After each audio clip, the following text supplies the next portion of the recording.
Over 2,000 years ago, a brutal time of war became a splendid time of wealth.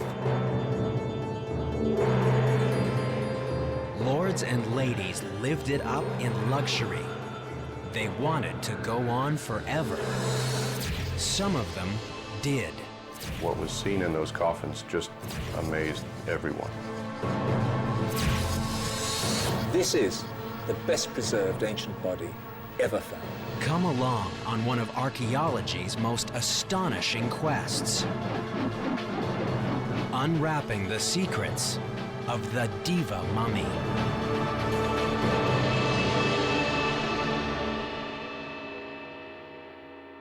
China, one of the world's oldest civilizations,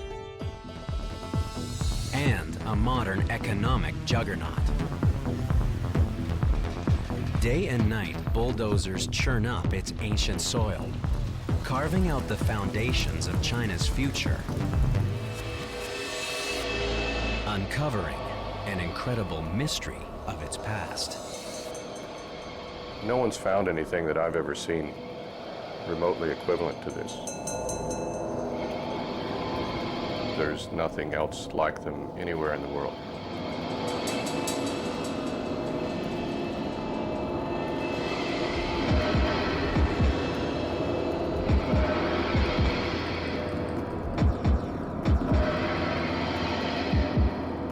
How did people who died 2,000 years ago become what may be the best preserved ancient bodies ever found?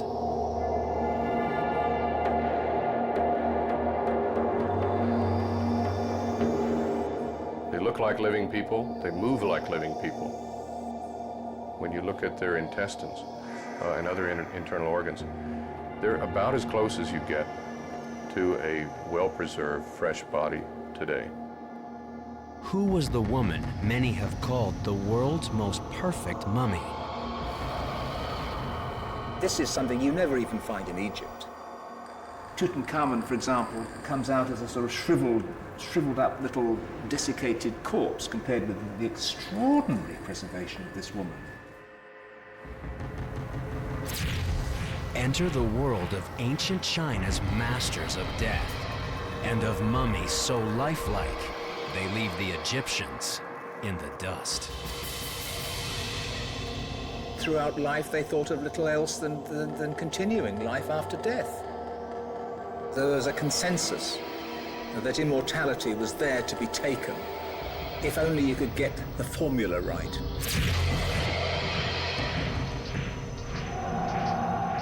(1972). China isn't yet the economic powerhouse we see today. It's the time of Mao Zedong's Cultural Revolution. China's leader calls on devoted youths named Red Guards to rid their country of decadent ideas.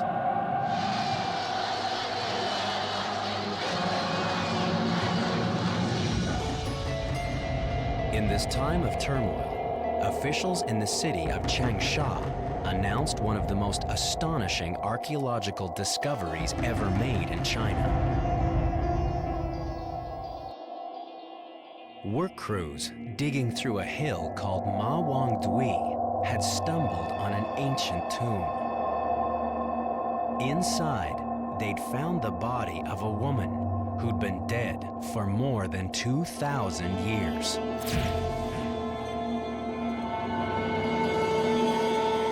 A body reported to be unlike any other ancient body ever found.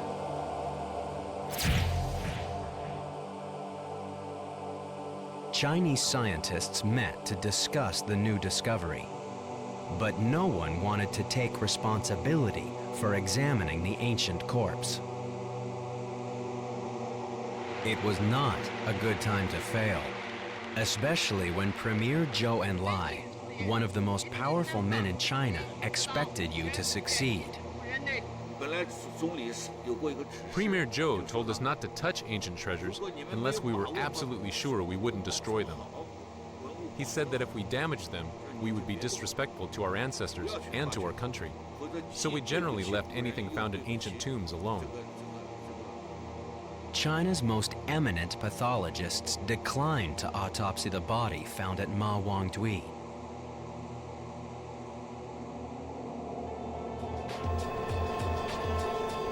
Suddenly, an obscure junior scientist named Peng Longxiang put up his hand. As the saying goes, the newborn calves are not afraid of tigers. I was a fearless young man then, and I decided to conduct the autopsy. With senior scientists and powerful politicians literally breathing down his neck, Peng Longxiang picked up his scalpel and began to cut. I wasn't thinking about all the important people in the room. My only thought was that I'd volunteered to do this autopsy, and now I couldn't fail. So I just focused my mind on figuring out how this woman died. Peng Longqiang did not fail, and his autopsy of the woman found at Ma Wangdui would stun the scientific world.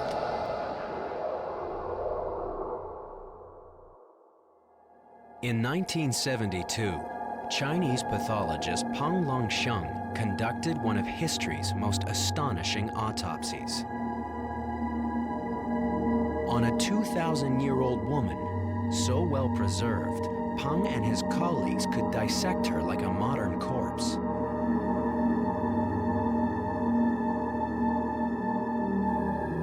Her flesh was still soft and elastic. Her skin was the same light yellow color it had been when she was alive. She still had her hair and a wig she'd worn to the grave. When the autopsy team cut open her skull, their amazement deepened. Her brain was only half its normal size, but completely intact.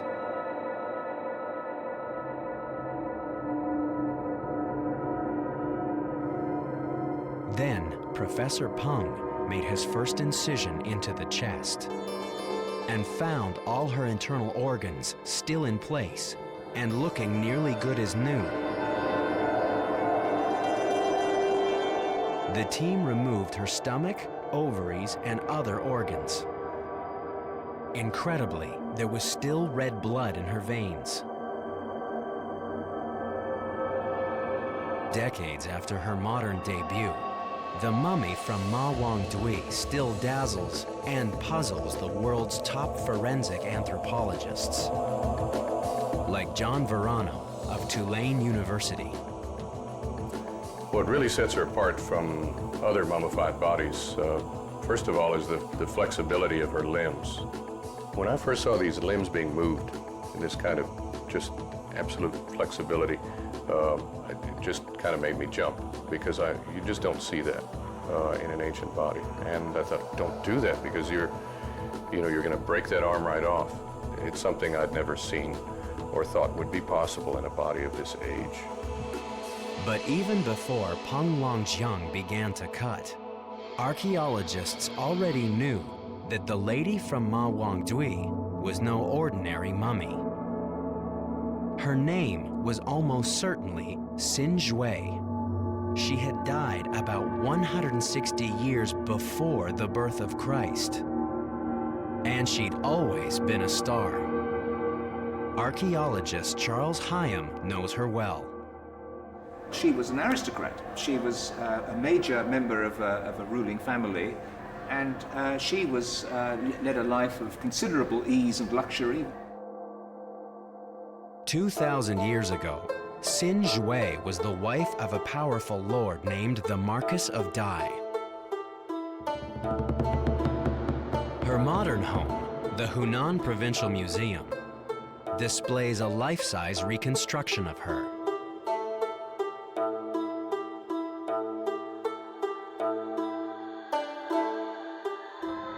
An elegant, beautiful woman stares at us.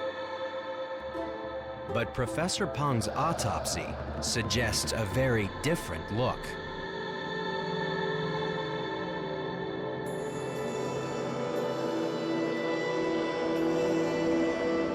The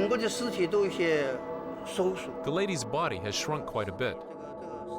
The wrinkles on the skin tell us she was quite fat when she was alive. Many people estimate her body weight was around 70 kilos, quite fat.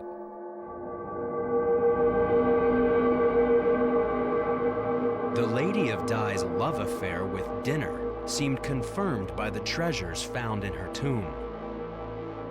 More than 1,000 artifacts. 2/3 of them connected with food and drink. 30 sealed bamboo baskets held everything from pears, plums, and soybeans to the bones of pigs, oxen, dogs, pheasants, and some 10 other animals. We know precisely what she liked to eat. Some of her favorite recipes, after all, were inscribed and placed in her grave. We find the complete skeleton of a swan, for example. We find sparrow's eggs. We find sliced lotus. All these items were clearly readily available for her table. But the tomb contained much more than enough food for the afterlife. Just because you were dead didn't mean you stopped dining in style. Xin Zhui planned to eat her eternal meals off exquisite lacquer dinnerware, the largest set of ancient Chinese lacquer ever found.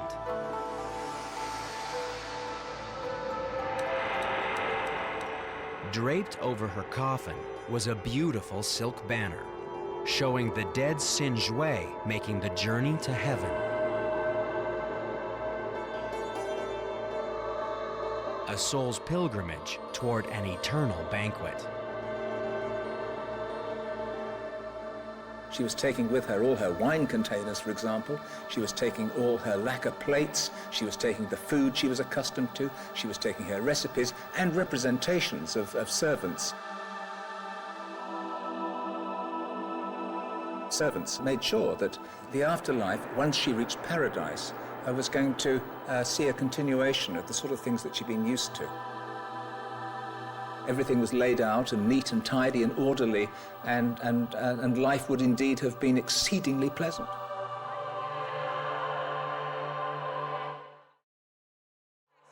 For Xin Zhui, death was a dinner party that never ended.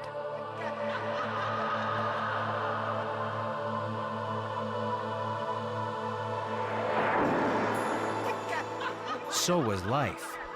For her, on earth as it is in heaven, meant a little thing like death wouldn't spoil the fun. The Lady of Dai and her fellow aristocrats had plenty to celebrate. Life in ancient China hadn't always been so good. For centuries, China was a deadly battleground, as warring kingdoms tried again and again to conquer one another. Even the rich and powerful spent their lives fighting to stay alive. Then, in 221 BC, one of history's most remarkable men, Qin Shi Huangdi, the first emperor, united China's warring kingdoms for the first time. But when the first emperor died in 210 BC, his empire died with him. China plunged into 4 more bloody years of war until a rebel peasant leader founded a new dynasty, the Han, an empire contemporary with Imperial Rome and equally splendid. The Han dynasty would rule a unified China for the next 400 years.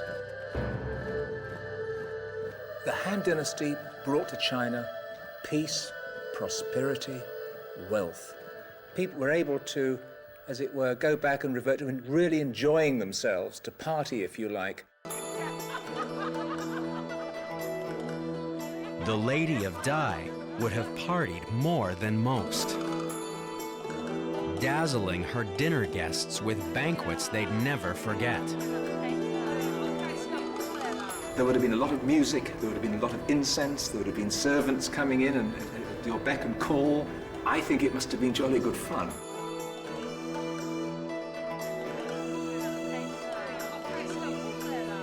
But in the Han Dynasty, living the good life was only the beginning.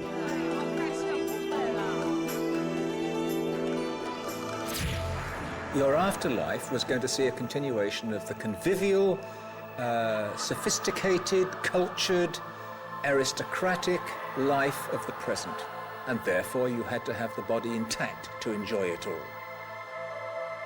What's the point of going to heaven with all your wine and all your food if you haven't got a stomach to accommodate them?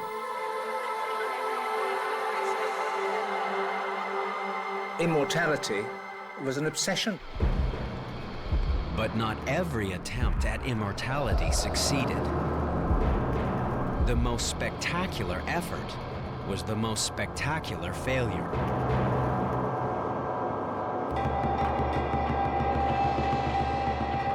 In 1968, soldiers digging a tunnel near the town of Manchang suddenly found themselves inside a 2,000-year-old man-made cavern. The magnificent tomb of a wealthy king named Lu Sheng.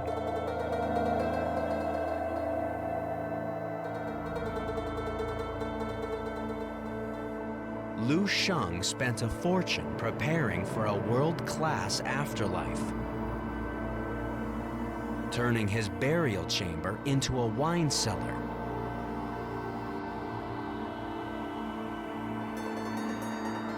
Building himself a comfortable home inside his tomb, and doing everything he could to ensure his body would never decompose.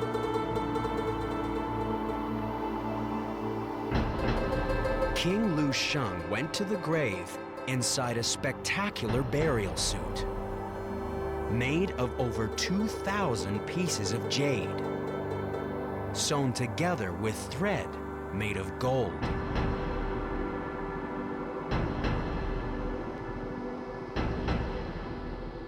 It would have taken a single craftsman literally a decade or more to create one of those jade suits. Jade is a pure, marvelous, treasured substance that had been valued in China for not just for centuries, but for thousands of years. And by stitching together these jade wafers, it was felt that the body could be preserved in perpetuity, conferring immortality upon the person within. When you actually get inside the surviving suits, you find that every single orifice in the body was also plugged with jade.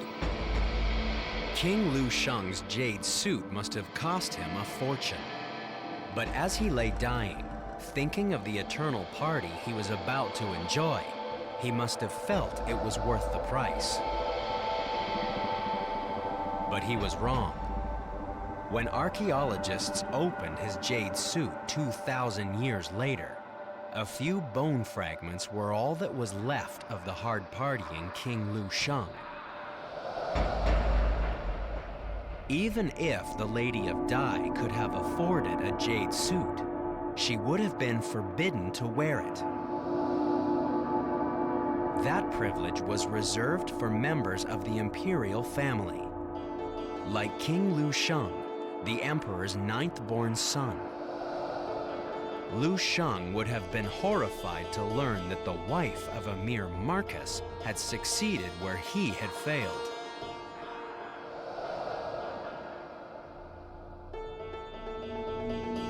And in 1972, scientists were wondering the same thing. How did she do it?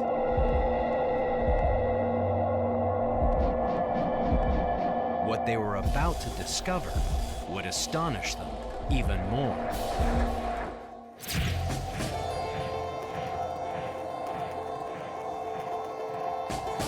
In 1972, Chinese pathologists autopsied the body of a woman named Xin Zhui, one of thousands of death investigations done in China that year. Except that most of those autopsies were conducted within a few days of death. And Xin Zhui's body was over 2,000 years old. These rarely seen images allow us to share the autopsy team's astonishment as they discovered Xin Zhui's incredible preservation. As they worked, they wondered, how could their ancient ancestors have achieved this mummification miracle? Decades later, scientists around the world are still wondering. If she'd only been buried a year, I would be amazed at how well preserved she was. But to think that, in fact, she's been buried for 2,000 years and is still in this condition, it's baffling. So the question is, how is this possible? At first, one incredibly well-preserved 2,000-year-old body seemed to be a quirk of fate.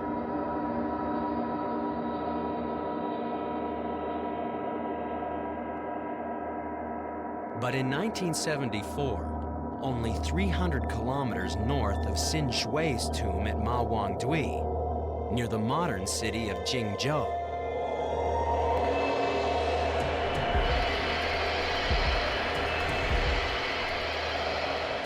Chinese archaeologists found another.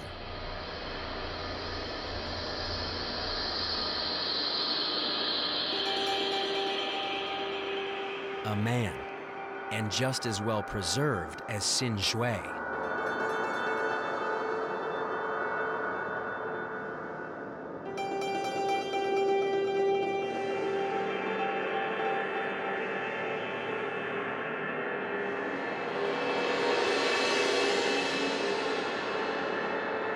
He had flexible limbs and soft organs like a fresh corpse.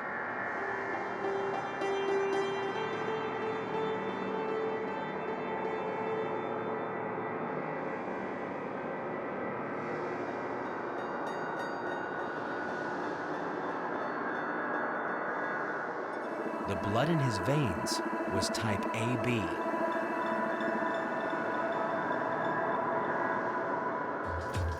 Pathologist Wu Zhongbi led the autopsy team.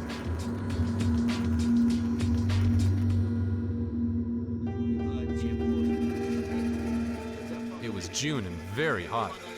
We put a lot of ice on the floor of the dissection room. I stood on the ice and worked non-stop for 8 hours. We never expected that our ancestors could preserve corpses so well. I felt ashamed because in our own time we couldn't achieve what they'd achieved 2,000 years ago. It was unbelievable.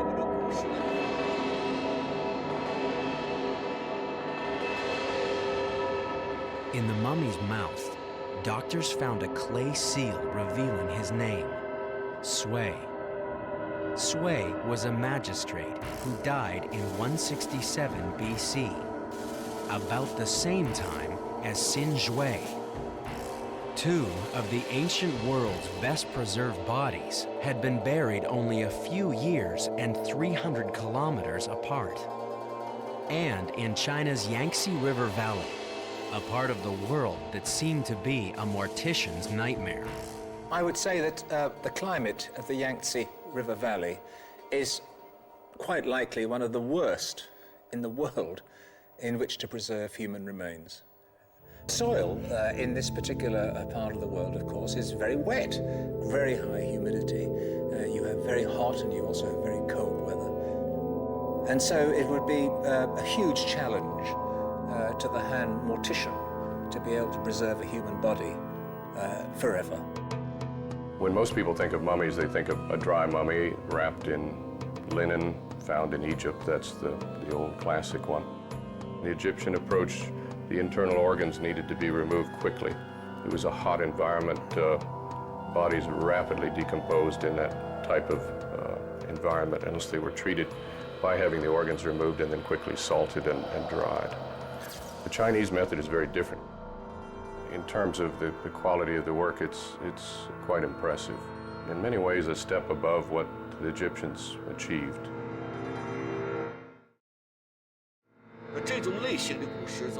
These bodies aren't mummies. Mummies are dry bodies, easy to preserve. We call our Chinese corpses wet bodies. No one had reported anything like them before we found Xin Zhui. Archaeologist Charles Hyam of New Zealand's Otago University believes there's only one way to truly appreciate why Xin Zhui looks as good as she does.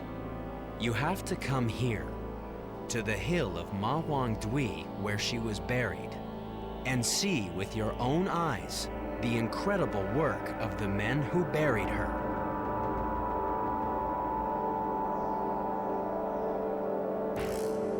Xin Zhui went to paradise inside one of the largest tombs ever dug, a massive inverted pyramid over 12 meters deep. Digging this super tomb must have taken years and cost a fortune. But Charles Hyam believes that if we can go inside the hill of Ma Wang Dui, we can actually feel why Xin Zhui's tomb builders buried her so far underground. This air raid shelter lies directly beneath the tomb of Xin Zhui. And the first thing you notice when you come into it is how icy cold it is. It's a sort of natural refrigerator. Indeed, looking around me, I can see that the whole place is stacked with stored bananas. I suppose that they've kept them here to stop them from ripening too quickly. I think this is probably one reason why the Chinese builders of this tomb chose to dig it so deep. They knew that down there at this great depth, that the powers of preservation of this really very, very chilly atmosphere would do their work in perpetuity.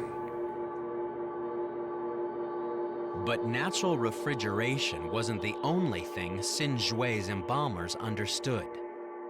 This pattern pressed into her skin reveals another of their powerful defenses against decay.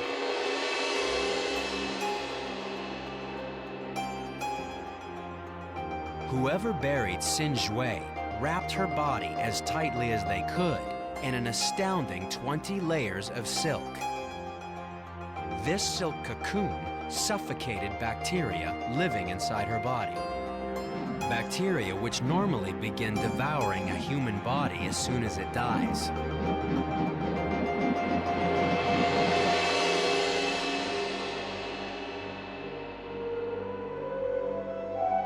But even this wasn't enough for Xin Zhui's master morticians. They placed her wrapped body in no fewer than 4 coffins, each designed to fit tightly inside one another, and each sealed with a thick coating of raw lacquer. Then, they encased these coffins inside a massive burial chamber, over 6 meters long, over 6 meters wide, and nearly 3 meters high. They surrounded the burial chamber with 5 tons of charcoal and a moisture-blocking layer of clay over 1 meter thick. Finally, they packed the tomb shaft tightly with soil and capped the top with a mound of earth some 15 meters high.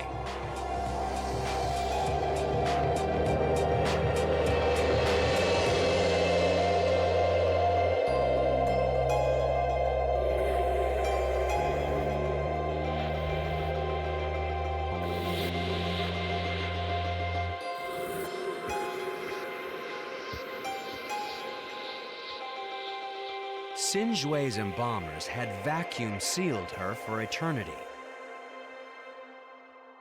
But was it enough to make her the mummy we marvel at today? Similar tombs, deep tombs in cool environments in other parts of the world, have not preserved bodies to this degree. They just haven't done it. And so, to me, there has to be some additional element. Did Xin Zhui's embalmers have one more trick up their sleeves? An ancient text may reveal a clue. A text that gives detailed instructions for embalming the dead.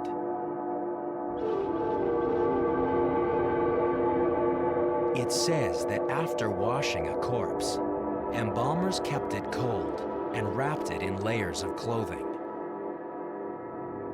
It also says that after they placed the wrapped body in its coffin, the embalmers did one more thing before they closed the lid. They poured in a mysterious liquid. Could that liquid have played a decisive role in preserving bodies? Some think it's possible. Another astonishing find would deepen even further this deepest mystery of the diva mummy. In the 1970s, Chinese scientists wondered at the lifelike corpses of the Lady Xin Zhui and the magistrate Sui, 2,000-year-old bodies from the Han Dynasty, buried deep in the earth inside air and watertight coffins.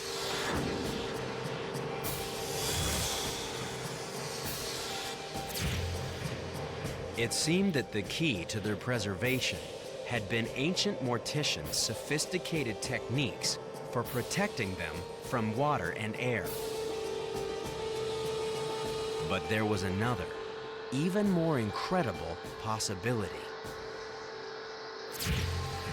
Archaeologists found Xin Zhui and the magistrate Sui floating in a mysterious reddish fluid.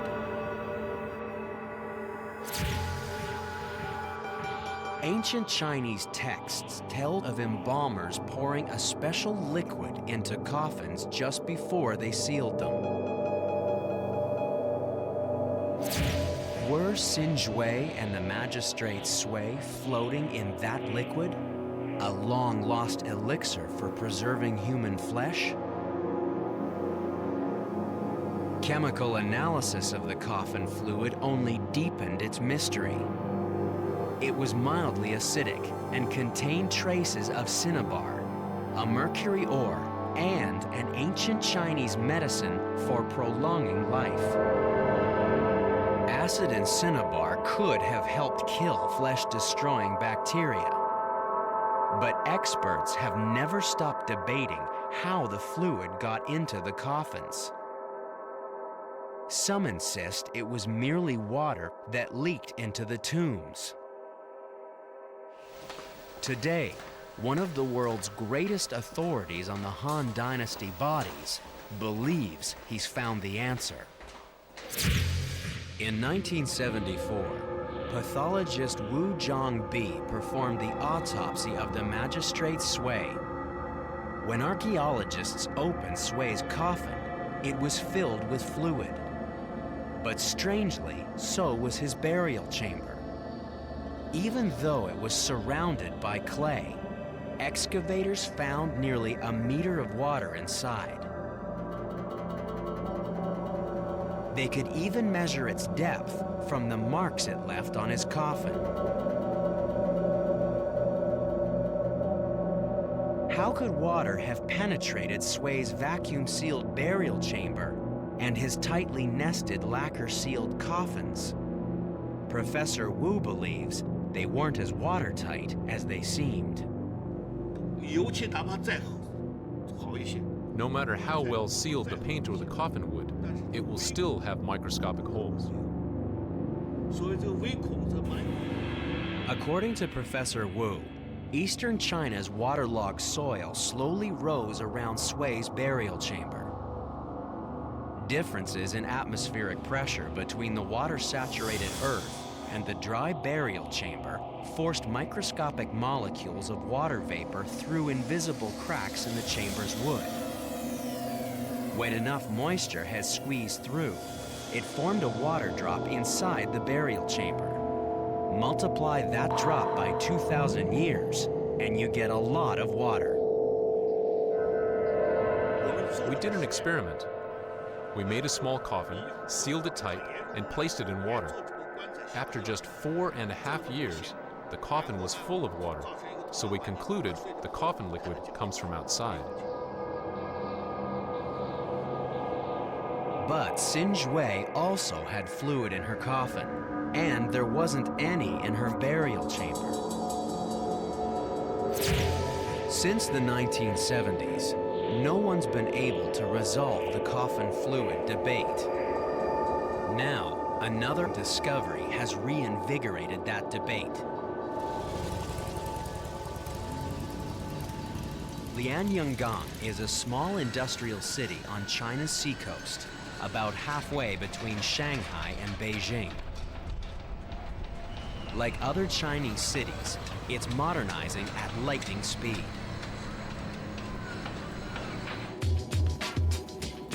In July 2002, local museum curator Zhou Jinping got a phone call from a road crew who'd uncovered a strange wooden box.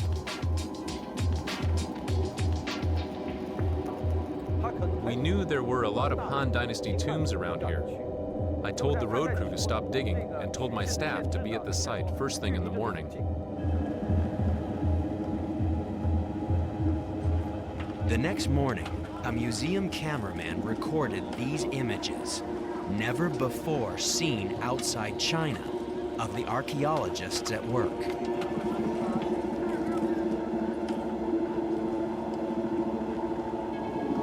By evening, they'd excavated 3 coffins inside a burial chamber, finding only bones.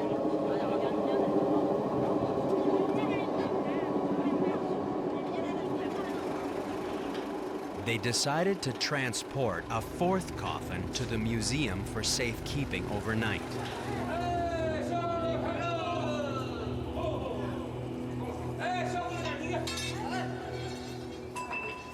The next morning, museum workers struggled to pry open its tightly sealed lid until something inside made them stop. I was about to touch it when my fellow worker shouted, "They are legs, human legs." I was shocked and pulled back my hand. Then I pried the board up and took a closer look. It was a leg. I was scared and jumped back. In my 24 years as an archaeologist, I had never seen a corpse that hadn't decomposed. The Lianyungang Museum found itself in charge of a 2,000-year-old body of Lin Hui Ping, the wife of a Han Dynasty official, decomposing before their eyes in the open air and the 40-degree summer heat.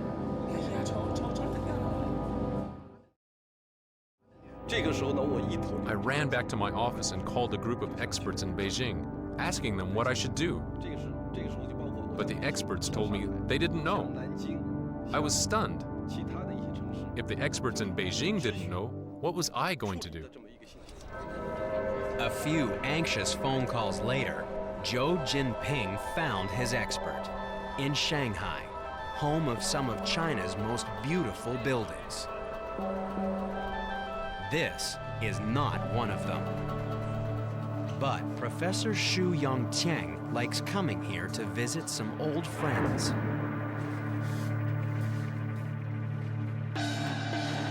Very old friends.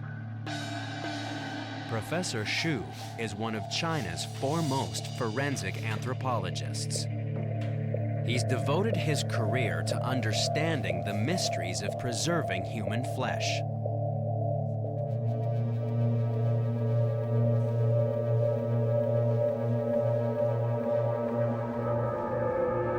This is his masterpiece.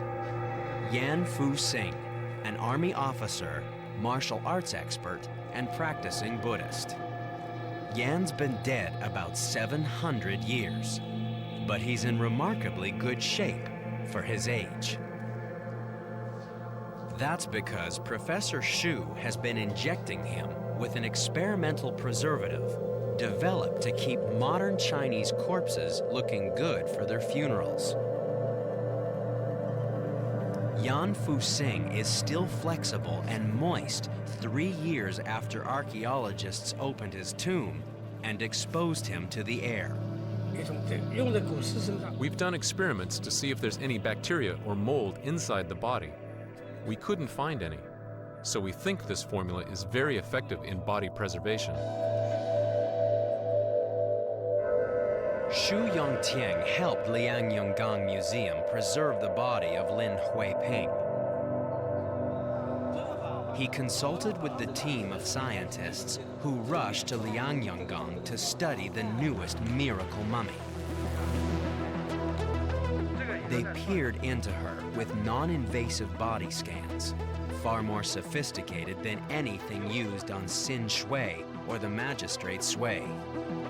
But in the end, only the knife would reveal her secrets. In this never-before-seen video, filmed exclusively for this program, the team autopsies Lin Huiping and marvels at her ancient embalmer's brilliant achievement.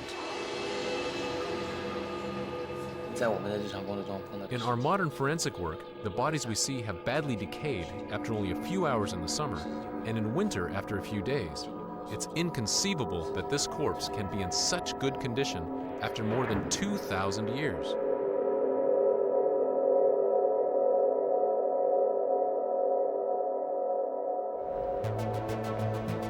Today, scientists in the city of Nanjing are studying Lin Huiping, and they're interested in more than just her incredibly well-preserved body. Lin Huiping's coffin was also full of fluid. The Nanjing team is testing that fluid to see if it will yield any clues to the elixir mystery. The tests have revealed high levels of magnesium and salt. The salt could have been a preservative or just salty water leaking in from Liangyang's coastal soil. Perhaps further tests will tell. But for now, all anyone can do is choose sides in an ongoing debate. The coffin liquid isn't a formula for preservation, like the formulas we use today. In ancient times, there was no chemical method for preserving bodies. I would lean towards the idea that it was an elixir, something that someone very cleverly developed to preserve the body. Now, it's not such a strange idea because humans for thousands of years have been preserving food. To extend that idea logically to the preservation of a body, particularly whether it's a loved one or an elite figure who is of great importance to his or her people, it's not really a stretch for me. If liquid had seeped into the coffin, it would have brought in bacteria, which would have rotted the corpse. So I think when the corpse was buried, the liquid was already in the coffin. But even if we don't know why Xin Zhui and her fellow mummies are so well preserved, the Lady of Dai has told us more than any other mummy about the life and death of an ancient human being. And it's been a revelation.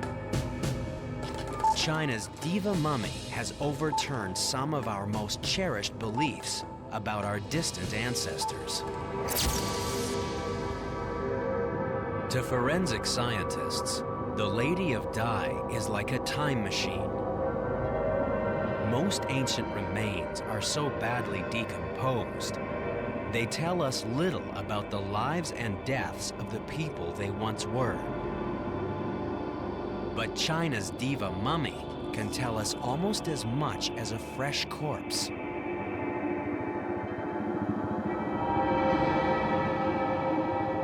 It's really an exceptional kind of snapshot of a person's death, but not only that moment of time of death, but all of the events leading up to that moment of death. Studying the body of Xin Zhui was like making a house call 2,000 years in the past. And when the doctors examined her, they got a few surprises. While she was hosting all those dinner parties, the Lady of Dai was also hosting some very unwelcome guests. Tapeworms lived happily inside her.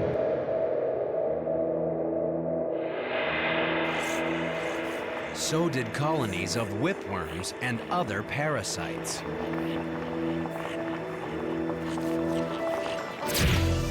Living with parasites would have been unpleasant, but it wouldn't have been fatal. Something else killed the Lady of Dai. Something that rewrote medical history.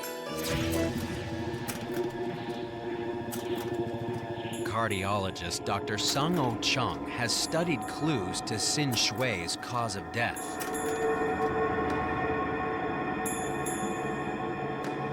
The lady's funeral banner shows her using a cane to walk to heaven, even though she was only 50 years old when she died. 2,000 years later, X-rays revealed the answer. A fused disc in her lower spine. Her bad back also hints at why she was so overweight.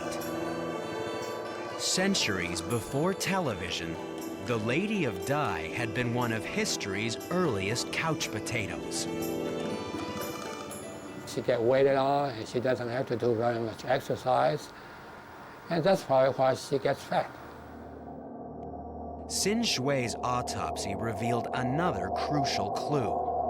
Inside her stomach, scientists found over 100 perfectly preserved melon seeds, all of them undigested. Her stomach hadn't had the hour it needed to break them down before she died.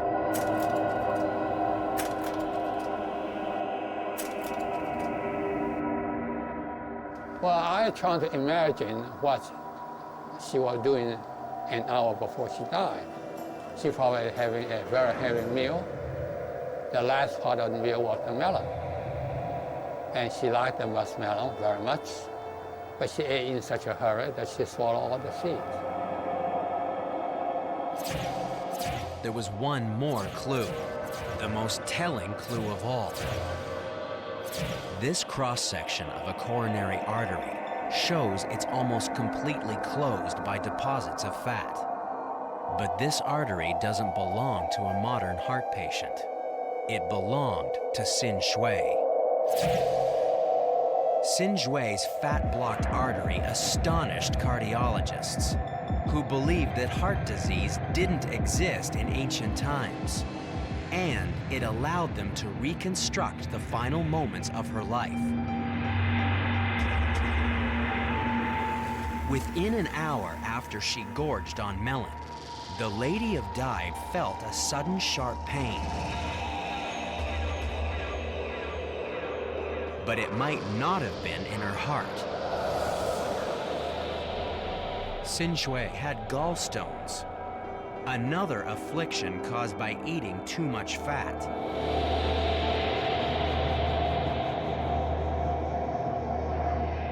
One stone was stuck in the opening of her bile duct. It plunged her into excruciating pain.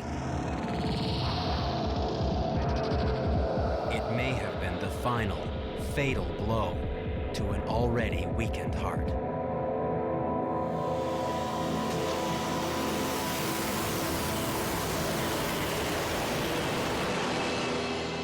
Eternity didn't turn out like Xin Zhui planned. Instead of partying forever with her friends, she lies under the wondering gaze of descendants living in a China she could never have imagined. Between the moment of her death and the moment of her discovery, something happened to the Lady of Dai that made her the most astonishing ancient mummy ever found. Was it wrapping her in silks and sealing her inside airtight, waterproof coffins?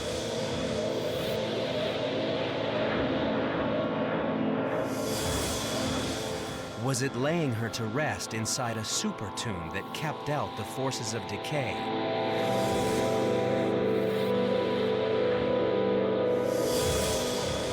Or was it an ancient elixir of immortality? A secret formula that still eludes all attempts to prove or disprove its existence. As a booming China builds its future, scientists wonder when bulldozers will uncover yet another perfect mummy and demolish even more of what we think we know about the ancient past.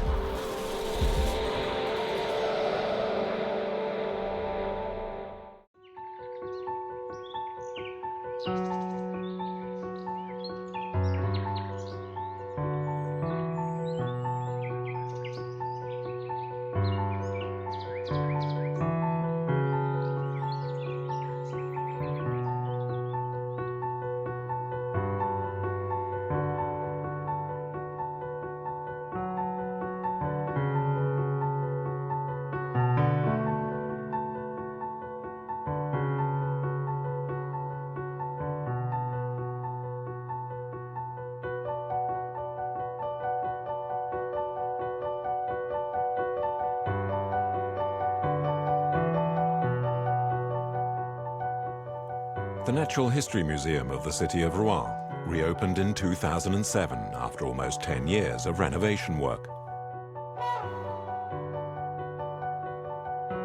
The museum, however, has lost none of its old charm. It is one of the final remaining examples of what a museum was like in France at the dawn of the 20th century.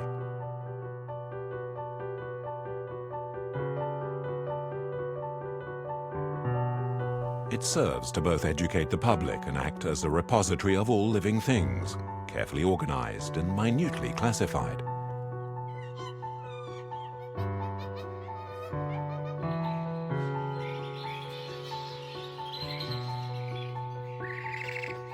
The result is a landscape of impressions and images, such as hundreds of silent birds ready to take to the wing, or an immense gorilla, which guards the entrances to the second floor.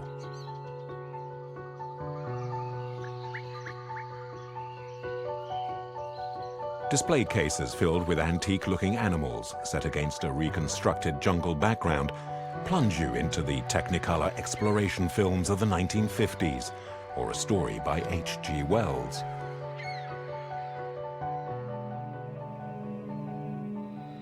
And yet a small revolution is taking place here.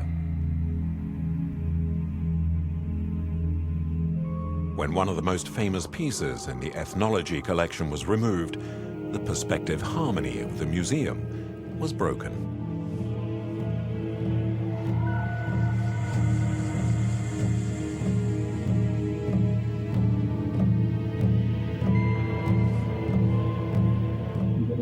This Maori head was returned to New Zealand. The display that you see here is a representation of it in 3D. It allows us to understand more about the artifact than when we had the head physically here in the collection in Rouen. But in order to fully understand the point of this process, you must first understand the amazing story of this Maori head.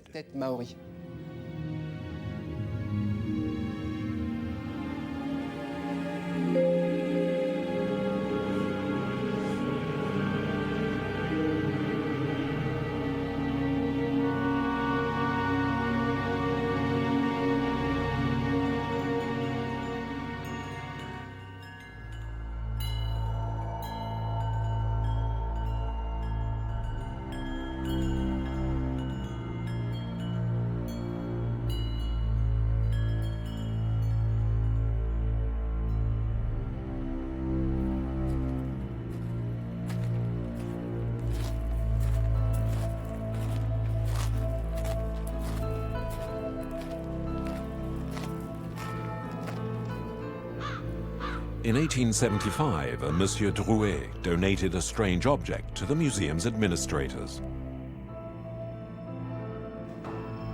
Mr. Drouet, good morning. Dear sir, I'm donating this object to you. It has brought us bad luck. The receipt from the period describes Monsieur Drouet's gift as an indigenous tattooed head of a yellow race from New Zealand. A tattooed skull. A Maori head. As to why Monsieur Drouet chose to be such a generous benefactor is unclear. The Rouen Museum has just inherited a mummified and tattooed skull. A magnificent specimen. The experts later confirmed that it was in fact a decapitated head of a Maori warrior, a desirable collection piece with great value to contemporary ethnological study. For more than a century, the head was one of the main attractions of the Rouen Museum.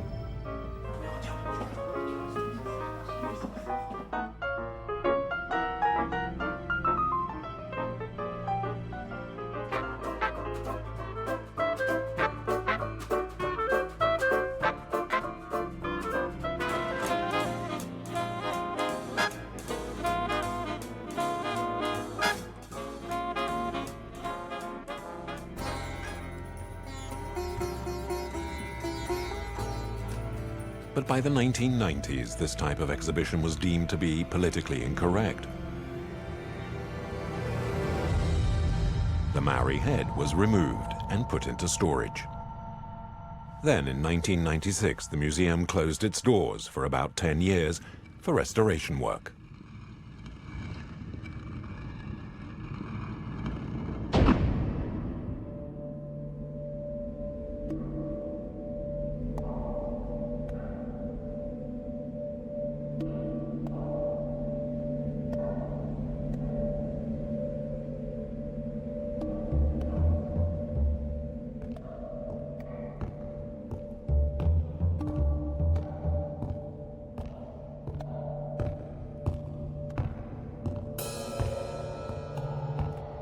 In 2006, Sébastien Minchin was named the museum's director.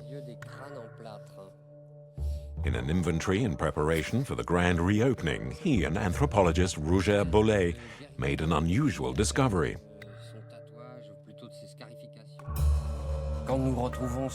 When we found the Maori skull in the vaults at the Rouen Museum, it was sitting quietly in its little box, forgotten by almost everyone.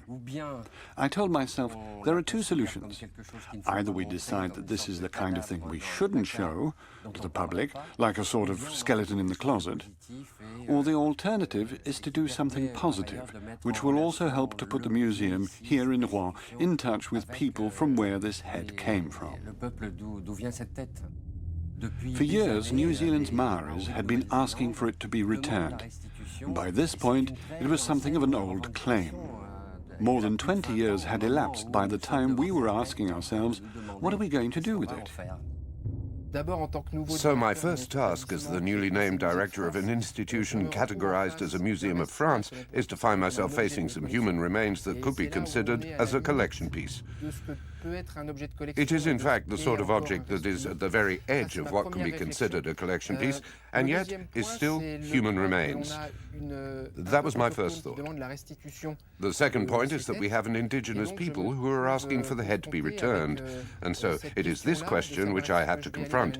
Will I opt to go ahead with returning the head, knowing that in France such an action has never been done before? It's a really tricky situation. Then the third point is my own personal view of this head. Seeing a skull can shock some people, but this is a real head. That is to say, obviously there is a skull, but also skin and eyes. We can make out the gaze of the deceased. There are lips, ears, the roots of hair growing out. So this emphasizes even more the fact that this is an actual human head. So I found myself caught between these three different questions, three different problems, and I needed time to come to a solution.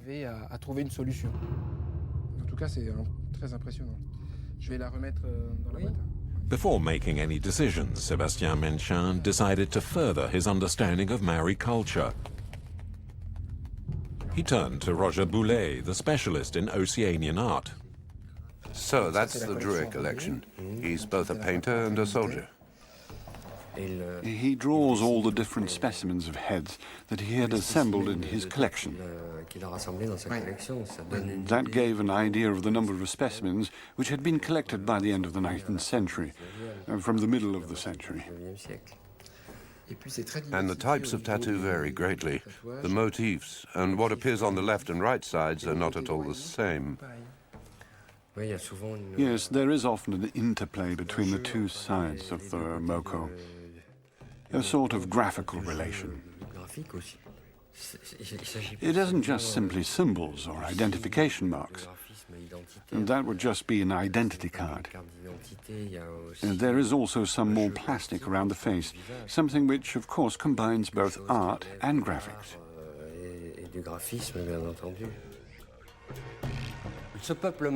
This Maori people have a long history. They are one of the many peoples of the Pacific, and these people travel. History and archaeology now describe them as people originating from Southeast Asia, specifically from the coasts of China. We can imagine what this odyssey must have been like 3,000 years ago. People began to invade the gigantic Pacific Ocean with its many islands. From this starting point, some groups headed to the farthest islands like Hawaii, Easter Island, and New Zealand, where they began to settle from approximately 800 AD. So for us, in the time of Charlemagne.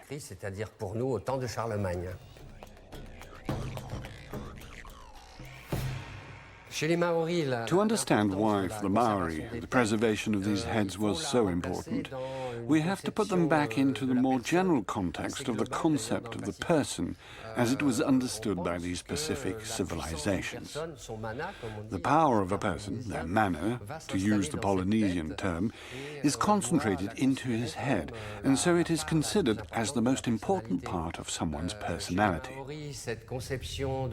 Furthermore, this idea of the importance of the head in Maori civilizations is further intensified by the act of decoration, the moko, which gives even more power and influence. Once the person dies, the head is kept within the family, as are the heads of enemy warriors of noble lineages, which might be captured in battle. Westerners arriving in New Zealand in the 19th century were fascinated by the tradition of tattoos and the symbolic importance they represented. Wanting to inform people back home about native customs, they created a substantial traffic of objects to the west and uncovered the significance of these beheadings. In the middle of the 19th century in Europe, all the natural history museums were in the process of being created. And this created huge demand across Europe for heads, skulls, and any other sort of sample that could bear witness to the physical characteristics of a certain number of peoples and races. It wasn't enough to gather or collect everything people were willing to give.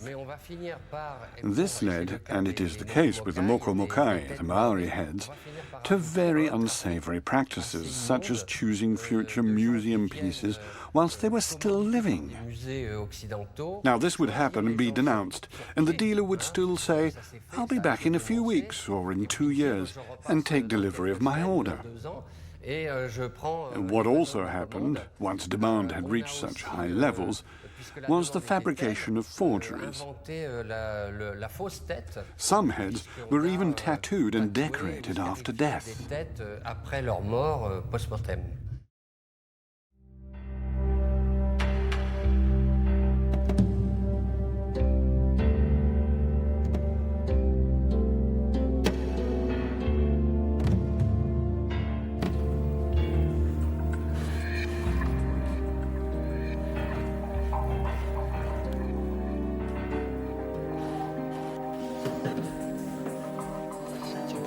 Just here, round the front.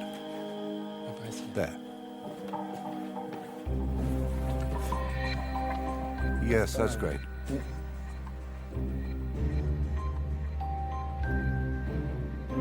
The reason for this digitizing session is to send the most accurate possible model of the head to our colleagues in New Zealand. The idea is to get down to 1/10 of a millimeter so that we can discover straight away if we're dealing with an authentic Maori head or not. This is important because we know there were copies, and also with the huge volume of traffic that took place at this time, this could easily be the head of a non-Maori which was tattooed after death, or in fact even the head of a European. It would be a shame to start in motion a plan to return the head only to discover that what we actually have is a European head tattooed with Maori designs. This was the first ever head to be digitized in 3D by using an ultra-sophisticated device that operates at micron levels, called the Handyscan. We needed to be able to digitize the Maori head in order to be able to study it from every angle, inside and out, to study the tattoos in minute detail. Since we weren't able to touch the head, we calibrated the laser so it would be neither invasive nor intrusive, so as to not damage it. At the same time, we had to find a technique to take the photographic information and turn it into all the correct measurements. So it was thanks to the digitization and the system for dealing with the subsequent information that we were able to create an exact digital copy of the head. This allowed us to explore the head in the tiniest detail, from the tattoos to the thickness of the skull, and even to cut the head into pieces and sections, which was of course impossible before, as we couldn't even touch the artifact.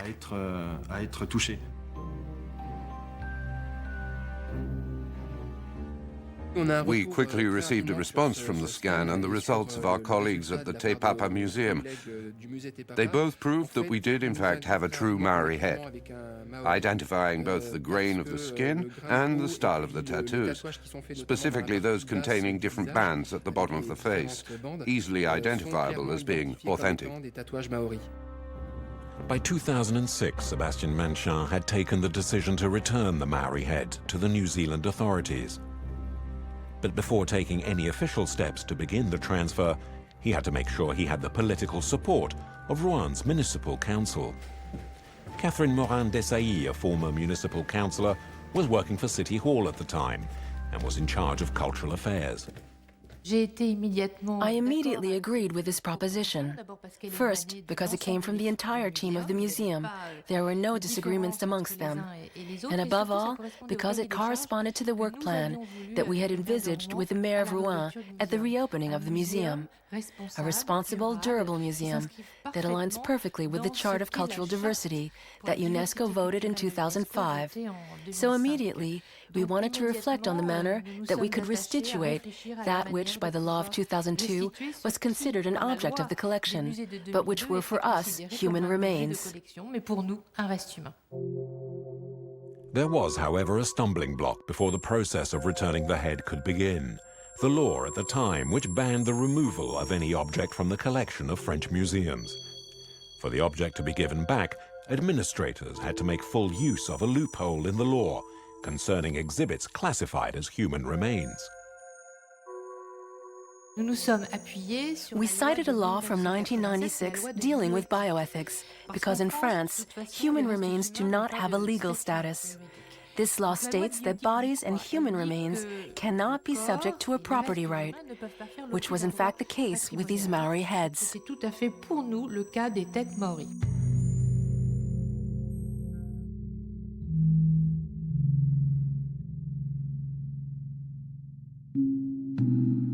The museum at Rouen, which dates back to the 1800s, had, over the decades, amassed a large number of human remains in its collections.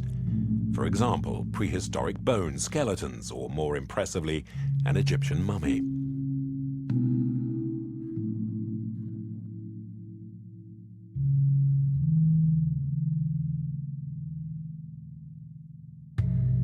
The majority of human remains are not on public display.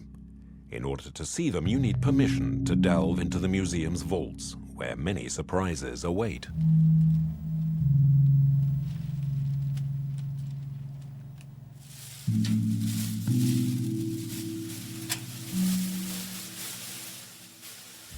These are examples of human remains which are linked to human anatomy, to teaching and education.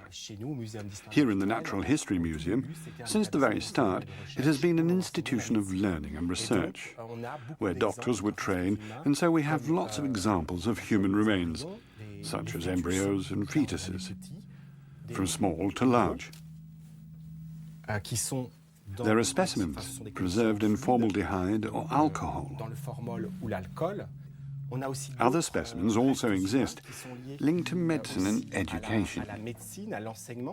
And take, for example, this head.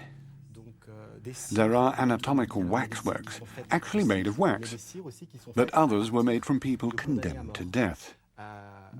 So in fact, they contain human remains. At first glance, we think, yes, this is made of wax, but in actual fact, underneath, there is a human being. This one, for example, came from a hanging.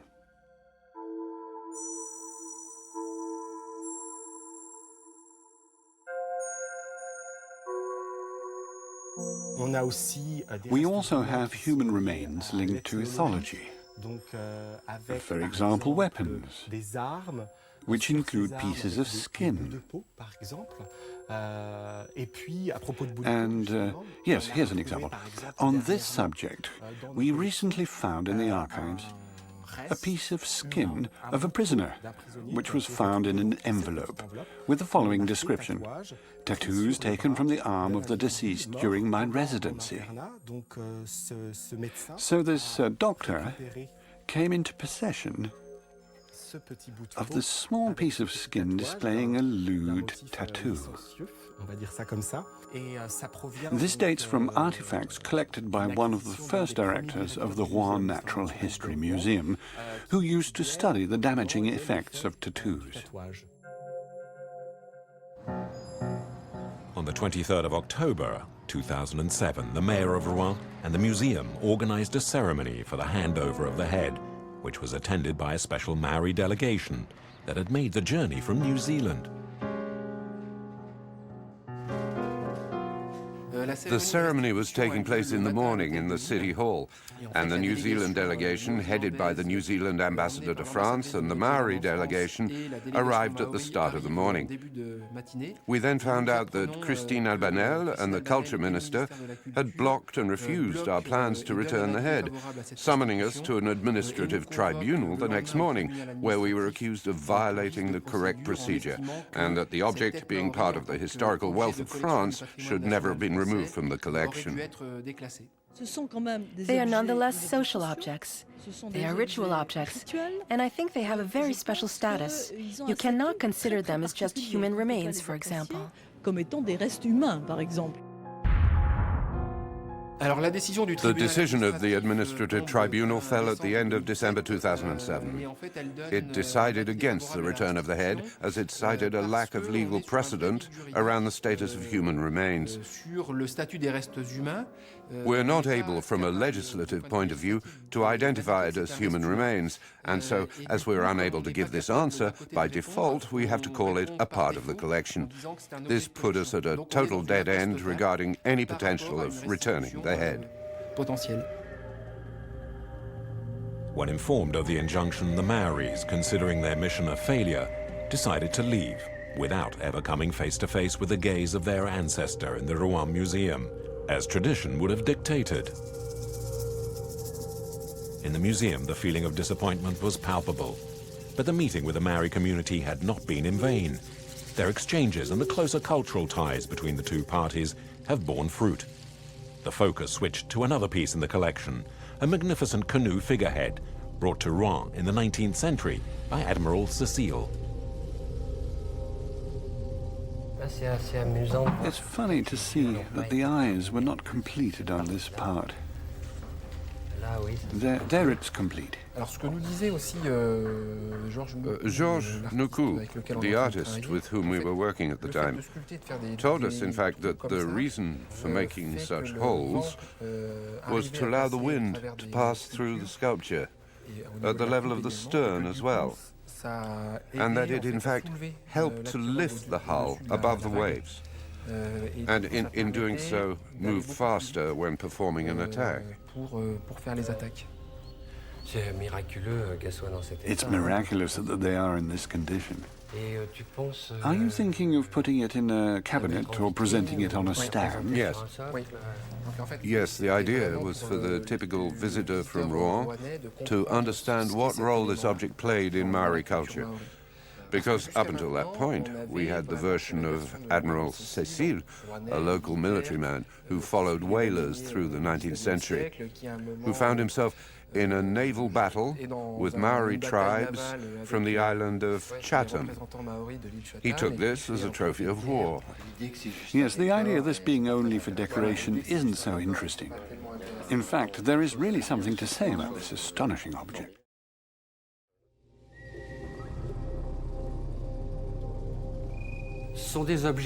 These are extremely complicated objects, not purely a piece of decoration. Even the motifs displayed on this great figurehead aren't just there for decorative purposes. They are a sort of book upon which the creation of the world is explained. How the world was created, how we passed from darkness into light, and the birth of certain characters who would go on to create the great Maori lineage. It's like a Bible for the Maoris. It tells us about the lineages and the particularities of each lineage's history. But it's very complicated, and we could easily spend hours describing the story of all these motifs and their connections.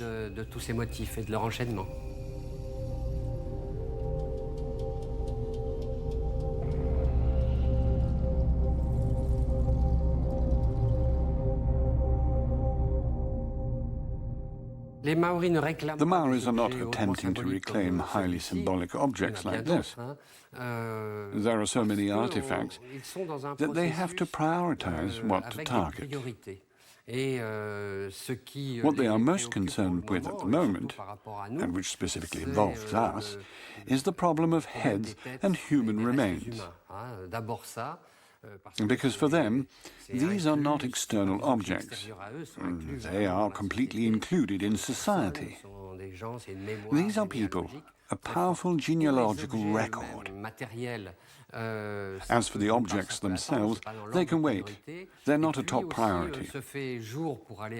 And there's an emerging trend among all the Pacific peoples, and this is the idea of ambassadorial objects. This is growing. It's the idea that artifacts in Western museums can help the people of Rouen, of Paris, etc., discover these cultures, which are ancient and sometimes very difficult to decrypt.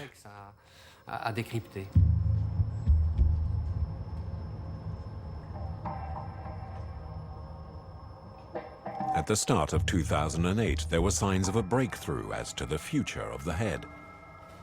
Some in the scientific community showed their support for the museum and the city of Rouen. A committee in favor of returning the artifact was established, with a paleoanthropologist, Pascal Pic, at its head.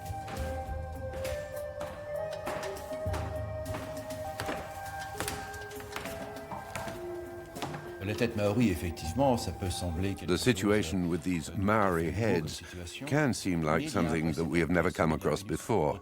But there is a precedent, like the miserable story of the Hottentot Venus. This young woman became famous for having a very full, curvaceous body, as women from Hottentots still have, very developed buttocks with lots of subcutaneous fat, as well as large genitalia. And so the Hottentot Venus appeared on stage with cabaret acts in London. Then she was bought by a Frenchman. She went on to appear at international shows, creating a spectacle both sordid and naive. At this point in time, there wasn't the idea of racism as we think of it now. She lived in squalid conditions and died quite young. But most significantly, she became the subject of a dissection performed by Georges Cuvier, a great naturalist, but not a doctor. Certain parts of her body were removed and preserved, and she was still more or less on display at the Museum of Man until the 1970s.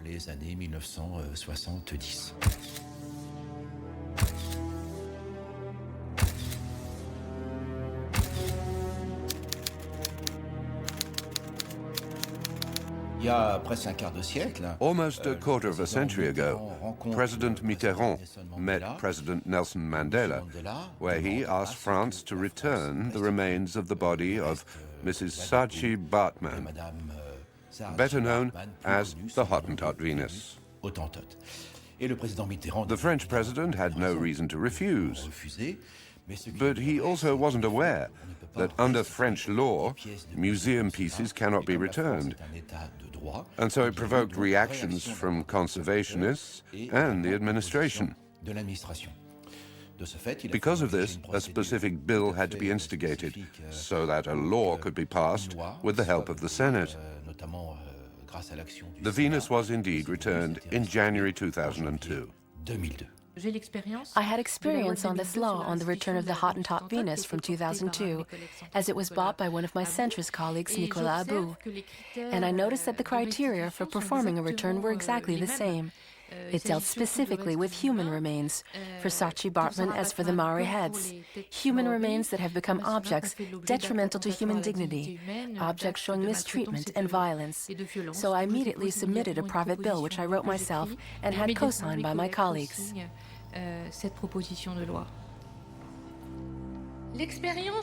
Unfortunately, experience shows us how much time is necessary before we can accept as one of us those people who appear different from us, either by their external appearance or by their customs.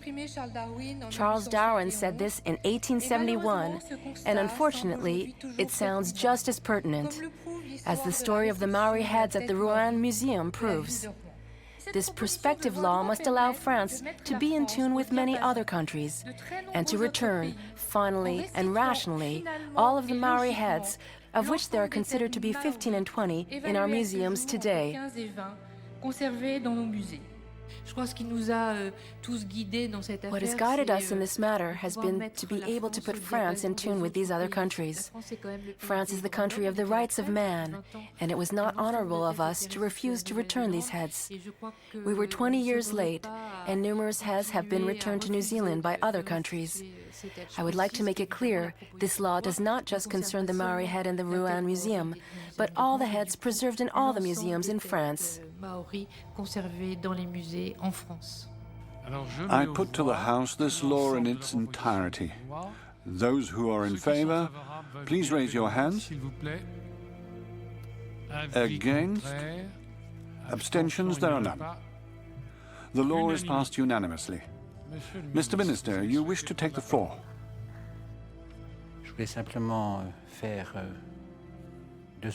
I simply wanted to make two observations. We don't build culture on the back of the trafficking of objects. We don't build culture on crime. And I think especially on slavery. On people who found themselves caught in horrible commercial traps, such as those once practiced by Europeans. Instead, culture is built on respect and mutual exchange, by drawing on collective memory and on a certain number of laws and procedures. Further legal measures were taken, and a commission was created to catalogue the artifacts with a specific aim of returning those classified as human remains. On the 29th of April 2010, Valérie Fourneron, the mayor of Rouen, steps up to defend the text of this law in front of the National Assembly. The law will be passed almost unanimously. Fortunately, there were amendments added to revive the National Scientific Commission of Museums. It was indispensable. Nothing happened between 2002 with the return of the Hottentot Venus to South Africa, and now with the possible return of the Maori heads. Nothing happened regarding the reflection that this commission was obliged to engage in, that it had to be open to elected members and others, not just to conservationists, not simply for them to ponder and deliver a collective doctrine, which would allow for those artifacts of human remains in all the museums in France to be treated in the same way, that it should be understood and that it should be taken into account the history of all of these different people who are asking us for the return of these remains. The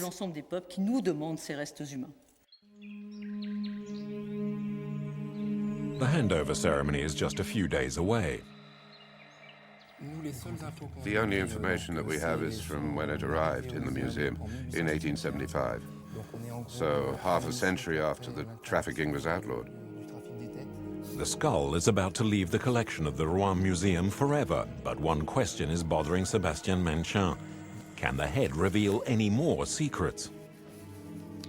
So the director decides to conduct one final examination. With the help of well-known French forensic expert Philippe Charlier, the pathologist is a seasoned professional, having already identified the remains of some of the most famous characters in French history, including Agnès Sorel, Diane de Poitiers, or King Henry IV. There are several interesting things that I found on the head. The first was that there is a lot of hair still present. It cannot be seen, but can be felt. At least a millimeter remains. On the chin, there is still a lot of hair too, which suggested that the head was probably male. It's a similar story around the mouth and eyebrow, although most of that hair had been rubbed away.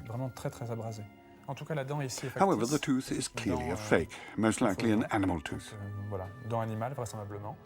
We can see that the right ear has been double pierced, as had the left. Some insect damage can be seen in the mouth, the left eye socket, and even more so on the right. This one has not just been damaged by insects, but by rodents who have left marks all over the head. The advantage of studying the head using anthropological forensics is that many more scientific observations are recorded, and some historical ones too. The conclusion is that this here is the head of a male adult, young to middle-aged. This isn't an elderly person, as indicated by the condition of the teeth and the general appearance of the head overall. As with many other Maori heads or similar ones from this region, the inside was covered with clay to dry it out and stop decomposition after the head had been dried out and smoked. What Sébastien Manchin was most interested to discover was what the examination would reveal about the tattoos. On this subject, Philippe Chalier was unequivocal. Look at the tattoo. We can already say that these 4 bands, which are on the left and the right of the mouth, are the only ones made while the head was still living. All the others, those around the eyebrows, the forehead, the right-hand cheekbone, were made after death. So there's no scarring. The edges still look very fresh, very abrupt, very visible, but there is no scarring.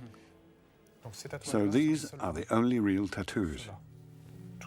All of this here, on the nose, and here on the right side, were carried out after death.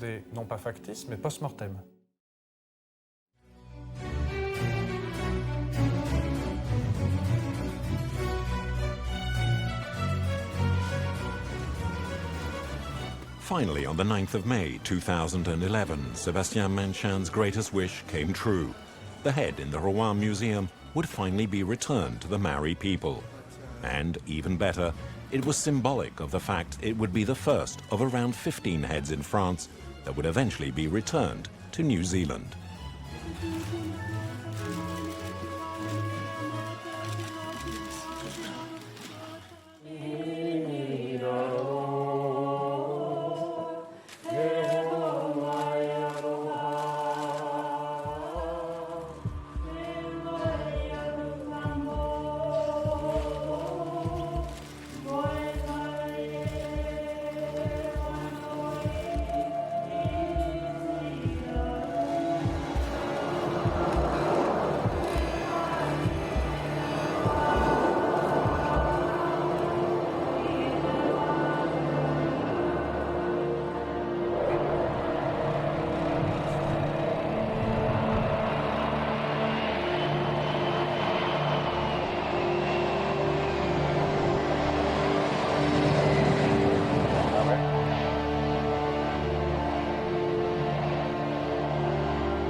The Te Papa Museum in Wellington, New Zealand, is virtually a temple to Maori culture. It's a special day at the museum, entirely devoted to the return of ancestors to their native land.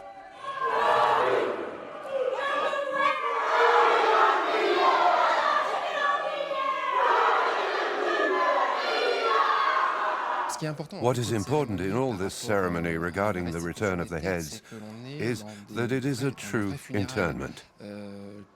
Everyone is dressed in black, the women in dresses, and the atmosphere is that of an actual funeral. This is the moment to be the most dignified possible, the most respectful possible, with regard to what's going to happen in the coming minutes.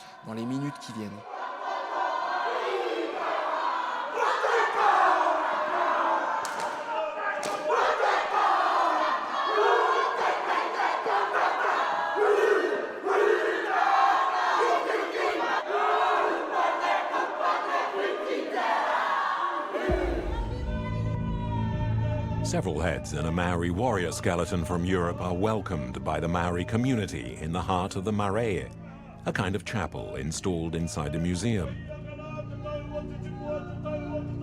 Sébastien Manchin attends the ceremony and is given the honor of accompanying the box holding the head to the center of the marae. The act of carrying this box will allow me to be the only non-Maori during the whole of the ceremony. So it's a hugely important gesture with regards to consideration, respect, and honor by the Maoris and the Te Papa team. I have to pay close attention to everything that goes on around me, because I'm going to be right at the very heart of the ceremony. The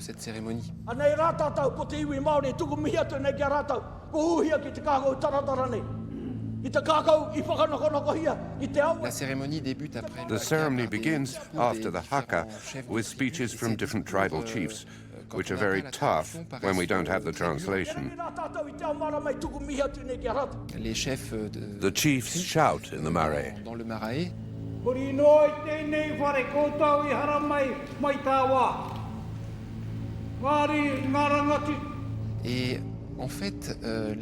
In fact, in his speech, one of the chiefs explains that he must shout and speak loudly in Maori to awaken the soul of this warrior and to explain to him that he has come back to his homeland.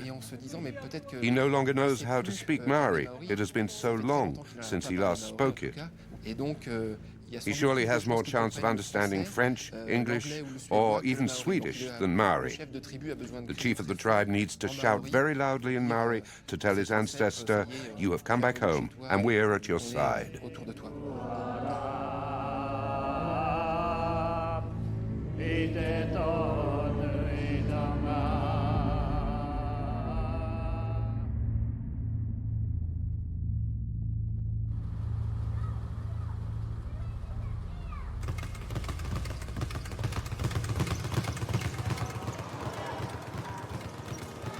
Now accepted into the Maori community in New Zealand, Sebastian is able to have a good look around the Te Papa Museum. His first visit is to the Standing Strong exhibition, dedicated to the cultural identity of the Maori people.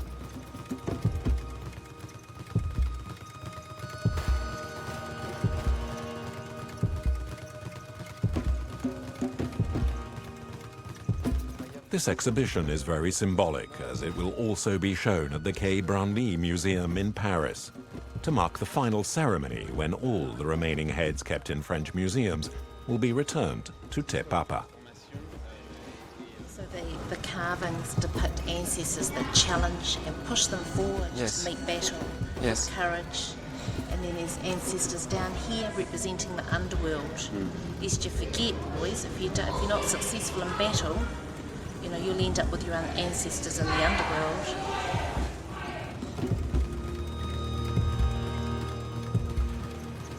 Once the visit is over, Sebastian meets with Te Herekiki Herewini, who is in charge of returning objects at Te Papa. Despite having been in contact often, these two men have never had the time for a real face-to-face chat. As a member of the Maori community, what is your point of view concerning all the heads that are around the world? In 2003, when the repatriation program was started, we understand that there were over 100 toimoko overseas, but the number of Māori ancestral remains overseas was probably over 500. So it's very important for them to come home, back to their homeland. How many heads are there throughout the world at the moment? We estimate are still over, probably still over 100 or close to 100 now. We've repatriated probably about 30 over the last 7 years, so there's still quite a number overseas. Now that the head from the Rouen Museum has been returned to New Zealand, what will happen with it? What happens with the toimoko when it returns back to Te Papa from the Rouen Museum is that it's presently in our wāhi tapu, so it's a sacred place. It's been placed there for a period of time.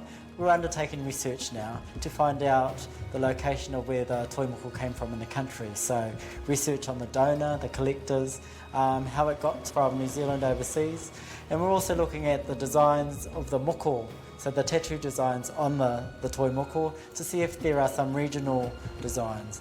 The type of research we don't do DNA testing, because Māori DNA comes from the Pacific, and we have such a common DNA, so if we do a sample of Māori DNA on a Māori, all it shows is that they're from the Pacific.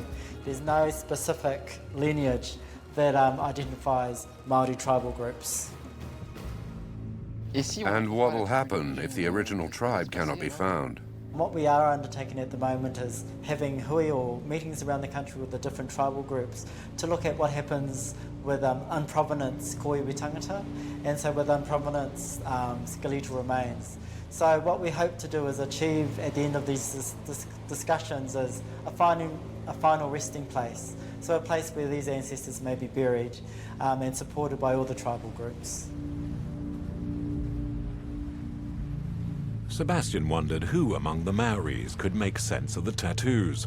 The response from the Te Papa Museum was unanimous. Mark Kapua.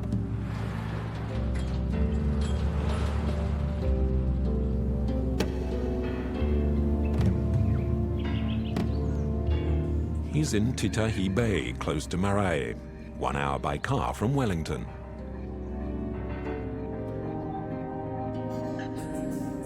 As promised, Mark knows how to make these tattoos come to life, how to revive the warriors.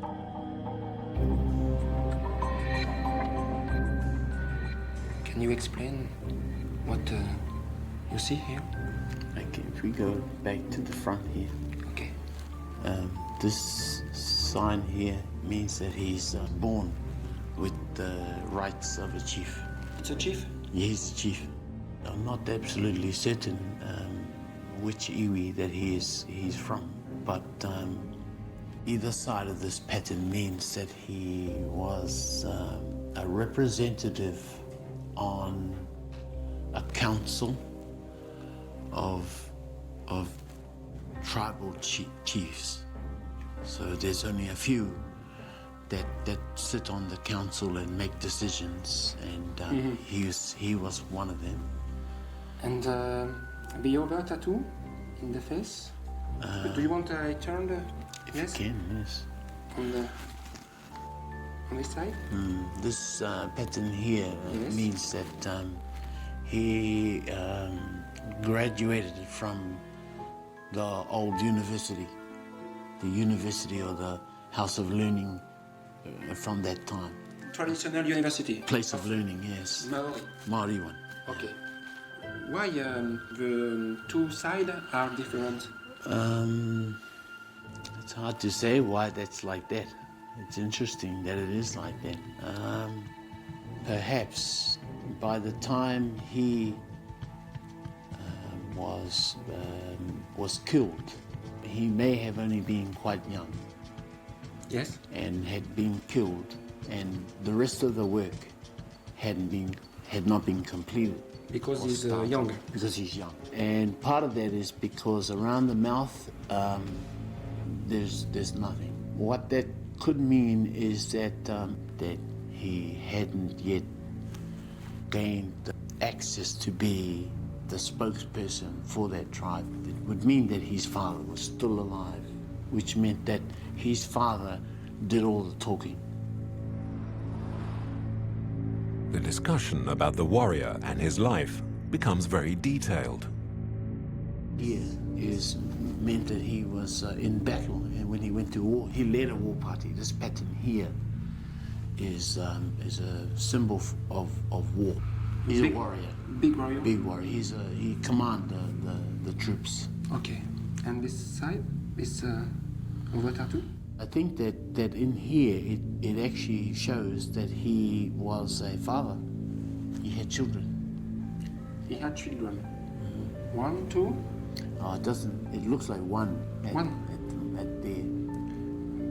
How do you see this? There's a little piece here coming out there.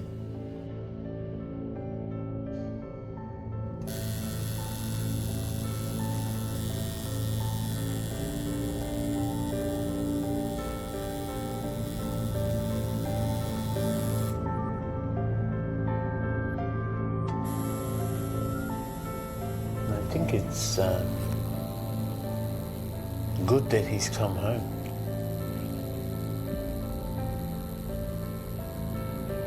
He's been away a long time, so...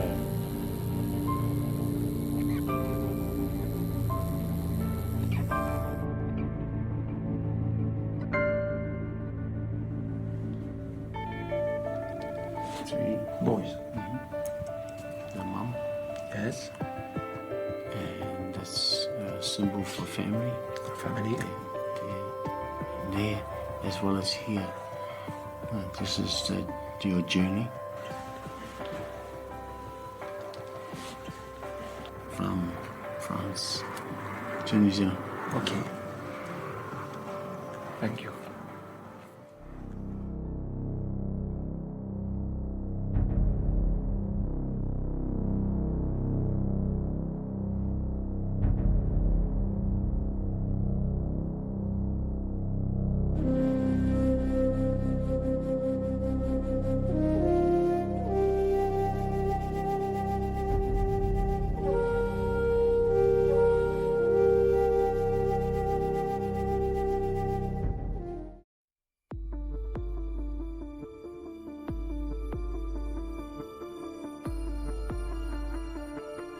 Lisbon, the fast-moving and fabulous capital of Portugal.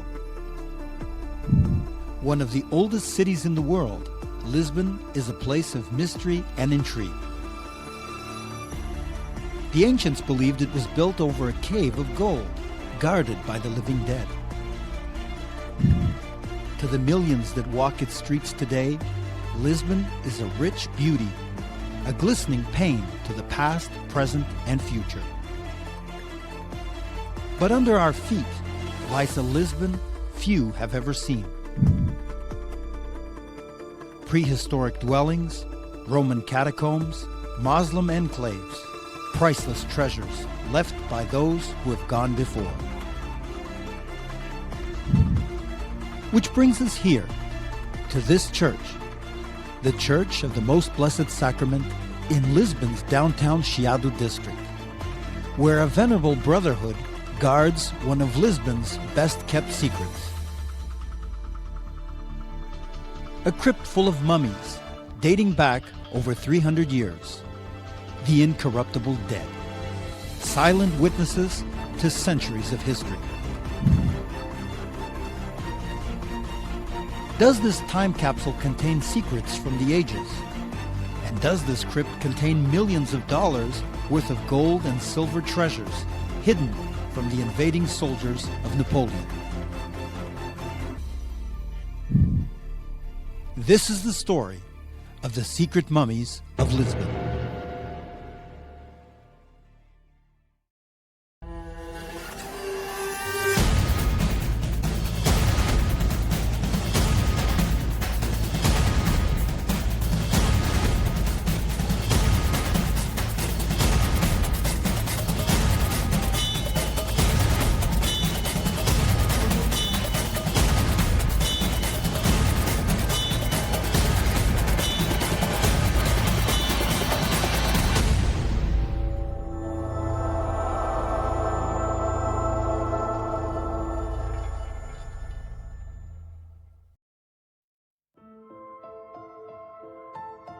For decades I have studied incorruption and the legends and phenomena associated with the cult of the so-called living dead. Now I've been called to assist in an extraordinary find. For centuries, the Sacramento Church of Lisbon has been the subject of disturbing urban legends. One legend had it that dozens of mummies were concealed somewhere inside the church. Bodies that were presumed incorrupt, but that were not wrapped like Egyptian mummies. No, they were rumored to be miraculously mummified. But in fact, they were probably preserved through the process of natural mummification. There was just one problem. No living person could recall having ever seen these mummies. Yet still the rumors persisted. There were also rumors that large amounts of gold and silver had been stashed away among the bodies or even in the walls of the church to keep it from falling into the hands of invading armies. Other legends reported a more supernatural side, declaring that the body of a giant African king, the King of Congo, had been removed from his resting place to chase away French soldiers. Soldiers who attempted to steal the treasures that the church had hidden. But there was one problem. No one knew the resting place of the King of Congo, or where the lost treasure was. But then there was an accidental breakthrough. In 1984, an electrician running wiring underneath the floorboards of the church discovered a door. The parish priest was called, and the door was opened. What they found stunned them. My former archaeology professor, Humberto Nuno de Oliveira, was among the first on the scene. What is being done now is important to history, and the crypt of Sacramento is obviously one of those that came to our knowledge. Probably there are others, and we have also the legend or the supposed idea that at Loreto Church there's also another crypt. It's obviously important to know who those people were, the period where burials were done there, which families were there, but obviously we have to do a proper job and a proper work and a proper study of those bodies there that weren't possible until now.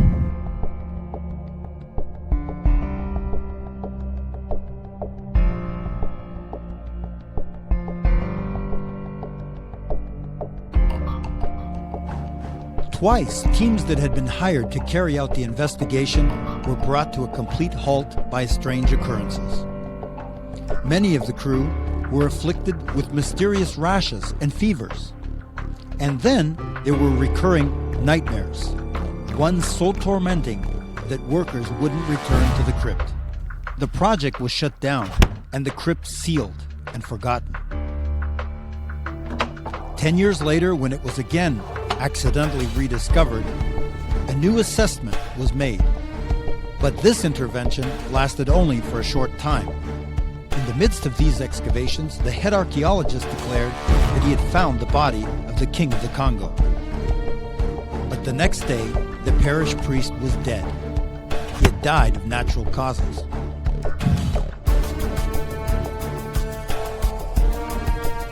The mummy crypt research could easily have ended there, had it not been for chance. The new parish priest, Canon Armando Duarte, decided to carry out an internal investigation. Headed by renowned New York forensic pathologist, CSI, Professor Dr. Frederick Zugaby. I was designated his assistant. Zugaby and I are both members of the Ancient Brotherhood, as is renowned filmmaker and mummy enthusiast Paul Perry. But sadly, Dr. Zugaby died, and so Paul Perry decided to reevaluate the project. After a long day of meetings, we decided to stroll the streets of Lisbon and discuss the story of the mysterious crypt. The church was built in the 17th century, destroyed by a horror of nature in the 18th century, and rebuilt only to be attacked by soldiers in the 19th century. And all the while, it held this crypt full of mummies that were protected by the Ancient Brotherhood, a brotherhood that refused to remove them, even under the threat of incarceration by the government.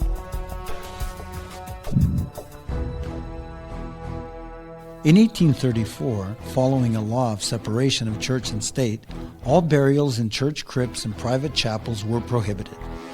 They were emptied of all human remains, and these were buried in public cemeteries. Most of the crypts were then filled in with dirt or used for storage.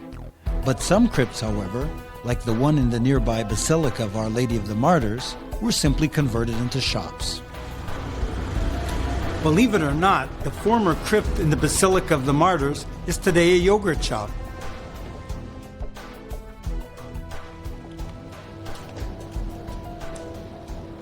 Hi. Hello. Hi, is this for me? For you. Well, thank you. You're welcome. You have a nice place here. Thank you. Did you know that this used to be a crypt? No. Yes, it was a crypt until 1834, and hundreds of bodies were rotting here for centuries. What do you think of that? No. And then sleeping tonight? Only some remains belonging to historic figures or special benefactors were salvaged and allowed to remain in the basilica. So how did the mummies in the Sacramento crypt escape this fate? Well, the entrance was sealed off and hidden underneath the floorboards.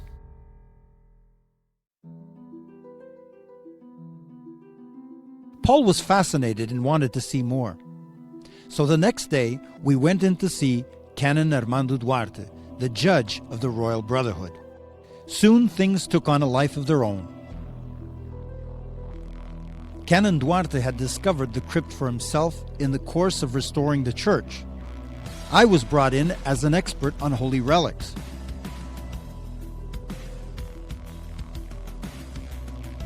The new intervention was to be supervised by another member of the Brotherhood, medical doctor and surgeon José Antonio da Cunha Coutinho.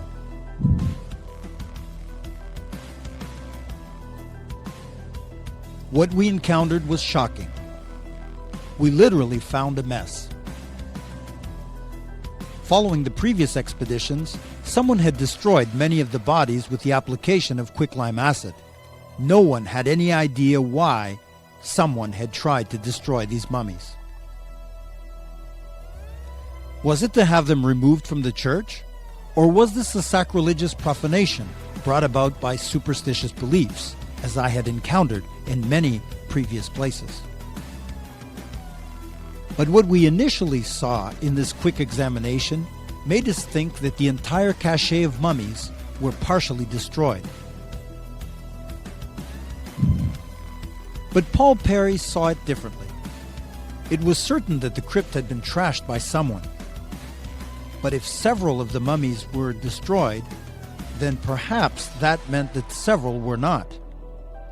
And if that was the case, there was still information to be gathered.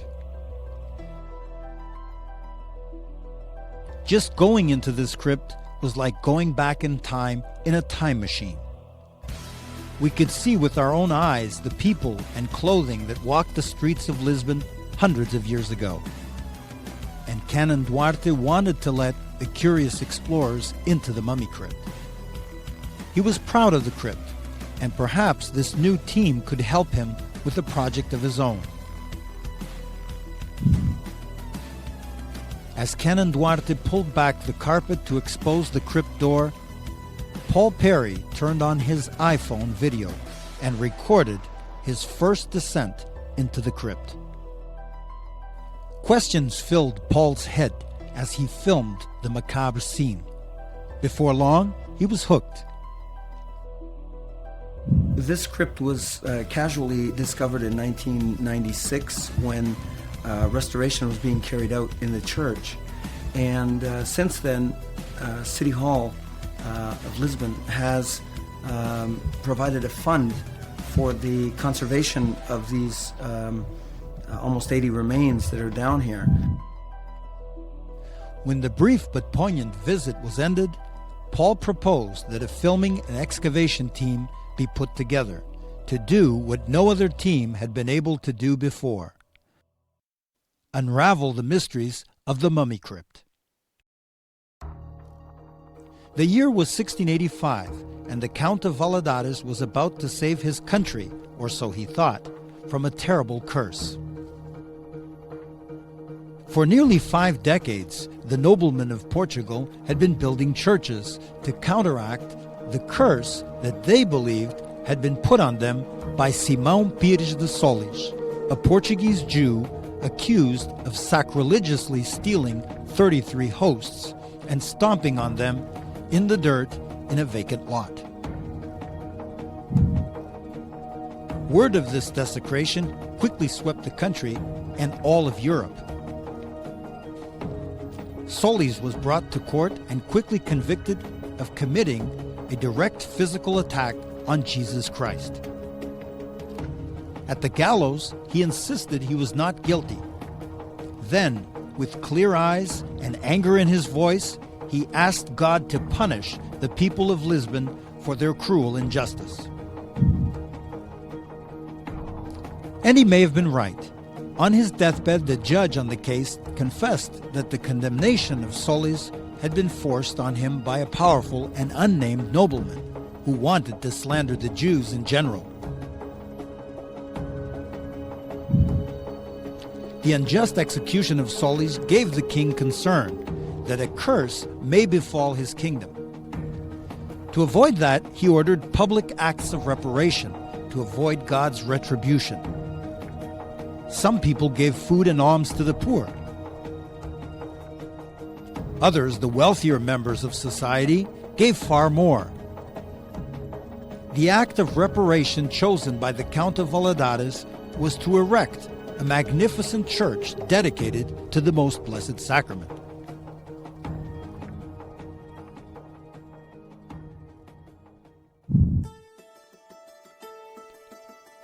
Completed in 1685, the church is deceivingly modest on the outside. Inside, it is a jewel box, one of Lisbon's finest works of church architecture. It is an artistic masterpiece, one that contains some of the finest murals, paintings, and statuary in all of Lisbon, all of which was built to create a heavenly realm, one that lies above the crypt where the Valadares family was destined to be buried.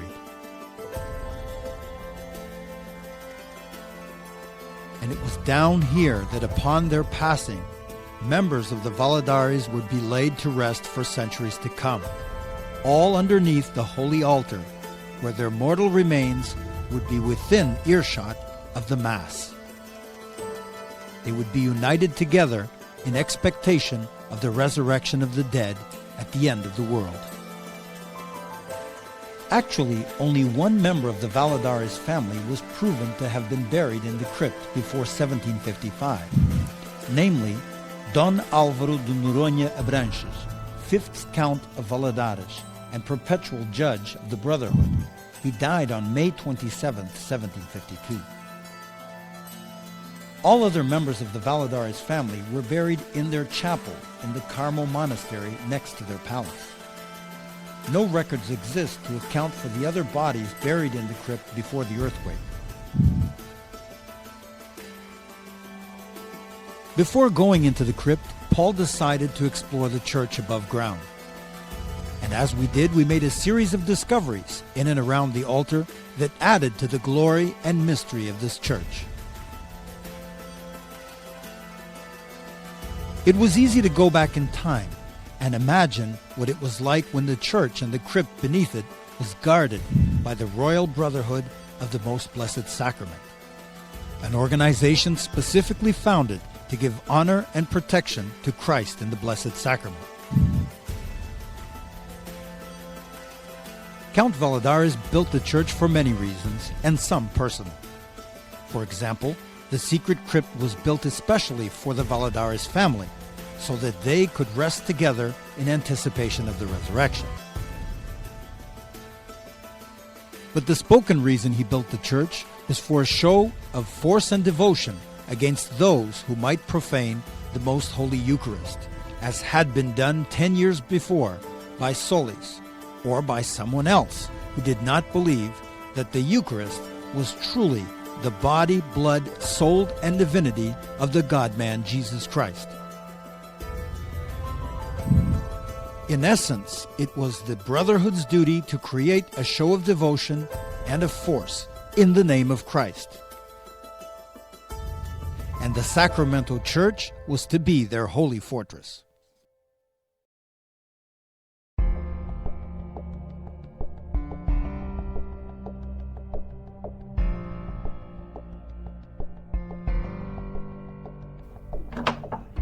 To help speed up progress, Canon Duarte decided to close the church for one whole week in August, so that the intervention could proceed unhampered. For one whole week, the intervention took place. For the first time, the team went into the crypt to plan their work. It would also be an opportunity for Canon Duarte to have the crypt cleaned before reopening the church that had just been completely restored. Most of the bodies were still contained in their coffins, but had been badly damaged due to the quicklime that had been dumped on them in recent times. Still, we couldn't know how bad it was until we got into the caskets and took a look for ourselves. We all had hopes, yet serious doubts. As we left the crypt, the massive task of sorting out, cleaning, and cataloging nearly 80 bodies settled on us. The bodies were in various states and conditions. It seemed like there was too much work to be done in too short a time, especially on such a fragile site.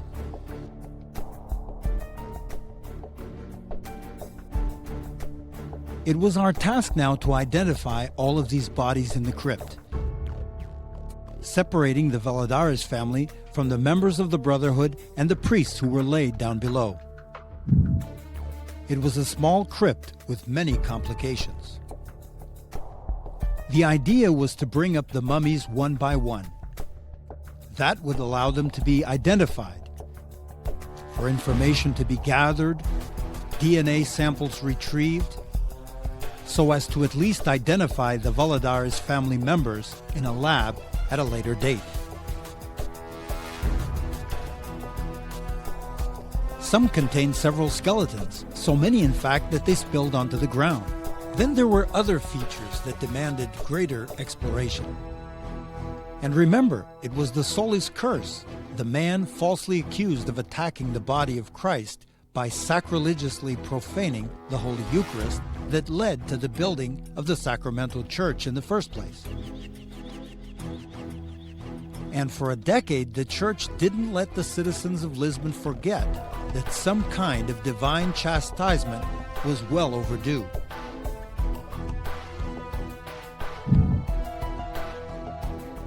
Many priests wrote sermons about the evils of the Lisbon lifestyle. They chastised women and men for not spending enough time in church. And all of this despite the fact that 60% of the working population worked directly or closely with the Catholic Church.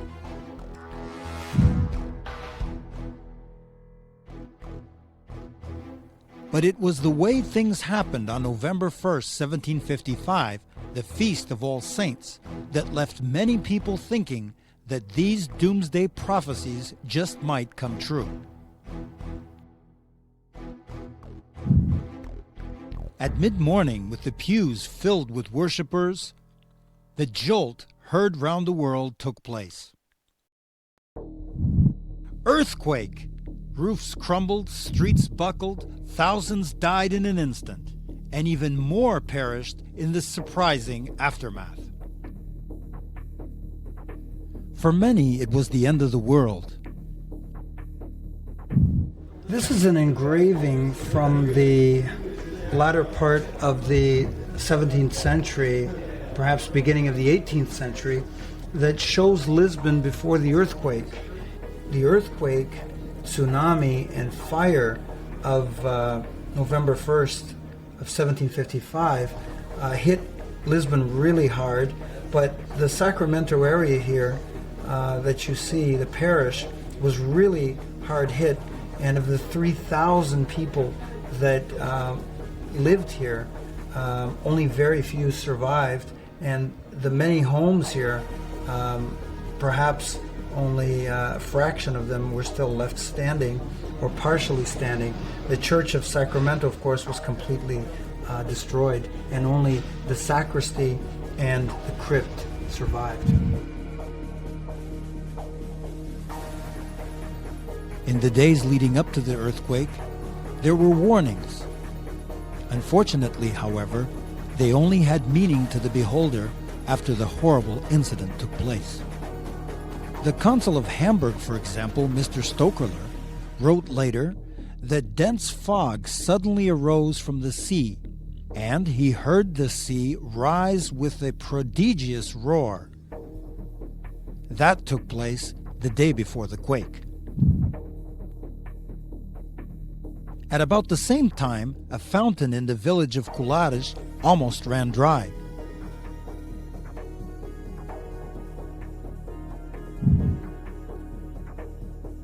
This was seen as an omen. Fishermen on the coast pulled their boats higher on the shore because that evening the tide was 2 hours late. They suspected something bad would occur. A Lisbon physician named João Barbosa thought the atmosphere that afternoon had the appearance of clouds and notable obfuscation. For several days before the quake, farmers reported that their animals were tense and agitated. But the people who experienced these events didn't connect them to the quake until after it had happened. By then, these were warnings that had not been understood. The next day, Paul met with Isabel Cabral, a member of the Public Monuments Board, who took him to the viewpoint overlooking the area directly affected by the quake. It was here that she explained the new Lisbon. So we're looking out over Lisbon right now, and I'm really curious to know what this place looked like the day after the earthquake and the tsunami in 1755. Ruins, only you should see ruins, because in the fire, the day after the earthquake, fire, because during 6 days, almost several historians and others say 5 days, firing, all the city was in fire. During all the days, every build was survived to the earthquake, finished with the fire. Why? What were the fires about? Because we have a lot of chapels, churches, almost more than 60 churches in the town, and it was the 1st November, the day, a special day, Christian day, a day of the Todos os Santos. And in this day, all the altars have lights and candles. There isn't much left of 1755 Lisbon, but why would there be? The quake was the greatest seismic event recorded in Western Europe. Not only did it rank as high as 9 on the Richter scale, it lasted as long as 10 minutes. Little survives from the period before the Great Quake. But what then happened to the Sacramento Church and to the dead who had been interred in the crypt? We decided to take these questions to Professor Nuno Oliveira.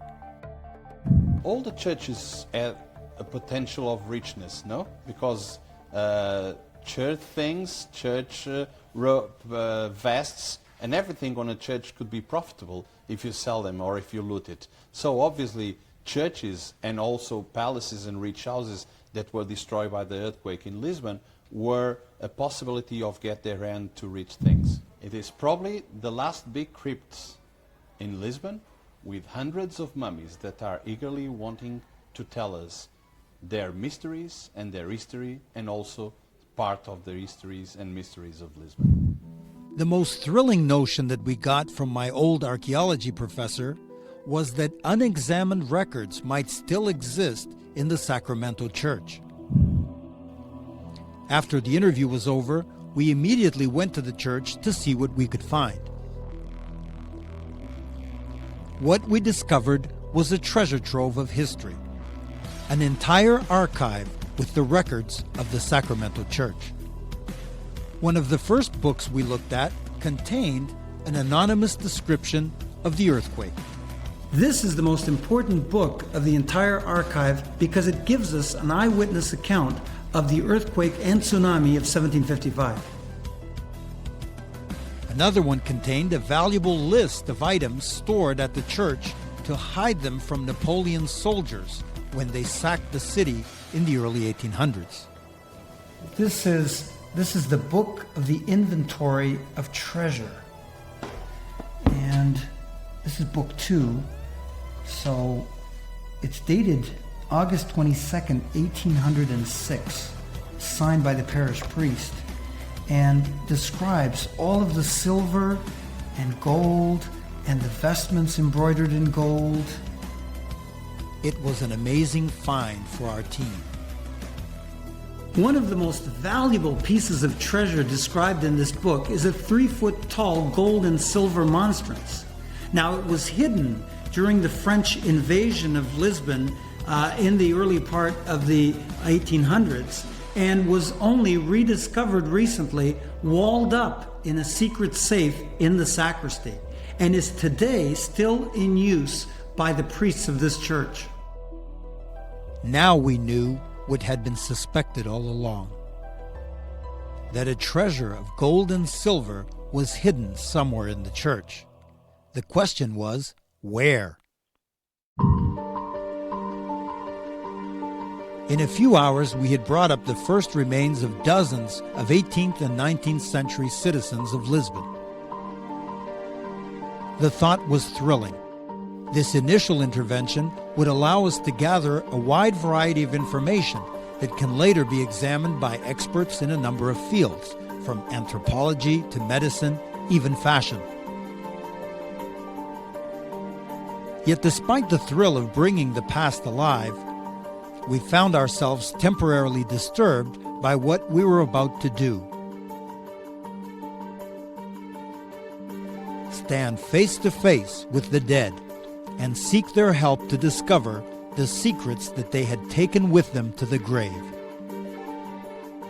We were now face to face with history, and it's the mixture of the two that makes it thrilling and frightening at the same time. Only a few hours before beginning our intervention, we were already thinking about the historical figures that we might meet, the questions we might have, and what they might say to us if they were alive. As we're opening up these coffins, I can't help but meditate on who these people were and how they lived, and that these are not just artifacts that are here, they're what's left, the human remains of real-life human beings that lived and stood and walked in the exact same places that we're occupying right now, carrying out this investigation. Paintings of many of the prominent members of the Brotherhood, possibly buried in the crypt, hang in the corridor today. One of them might well be one of the mummies that we find. The first mummy to be brought up from the crypt is that of a canon. Is it perhaps his handwriting that we read in many of the ledgers we found in the church attic? Or is he one of the priests who cataloged the gold and silver hidden in the church to protect it from the army of Napoleon? Could he tell us where the treasure is now hidden? This gentleman here is a priest, a typical 19th century, early 19th century, or mid-19th century priest. He's wearing an ecclesiastical habit, what's left of it.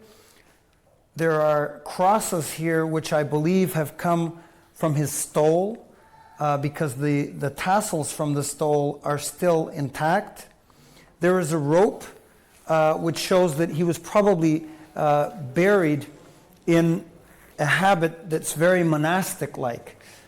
He's wearing the old beretta that priests up until the Vatican II Council wore. This is his beretta, and it's very much the way berettas are still made today. They've always been made this way pretty much since the 18th century. And what of a child who died of syphilis transmitted from her mother? We imagined how she must have tried in every way she could to save her baby, even giving her a poisonous injection of mercury to kill the lethal disease within her, a treatment that caused malformations that are evident on the corpse. This poor child we examined was no more than 2 years old when she died. Results confirmed that this was the oldest known case of a child dying from congenital syphilis. This was, it had been acquired from the mother in the womb. Imagine what kind of emotional horror this mother experienced as she watched her daughter die. And what would she think of the godlike power of medicine today? And oh yes, the King of the Congo. He was a prince when he arrived from Africa to study at a Portuguese university. He became a king of the Congo when his father died and the title passed on to him. But he refused to leave the cosmopolitan life he led in Lisbon, and ended up staying here for the rest of his life, where he became a local celebrity, both amongst the court and amongst the African porters at the docks. We have a fairly large individual here with the upper torso partially preserved, and it was a very tall person by what is left of the femur bones, and the foot is quite well preserved, as are the hands and even the nails.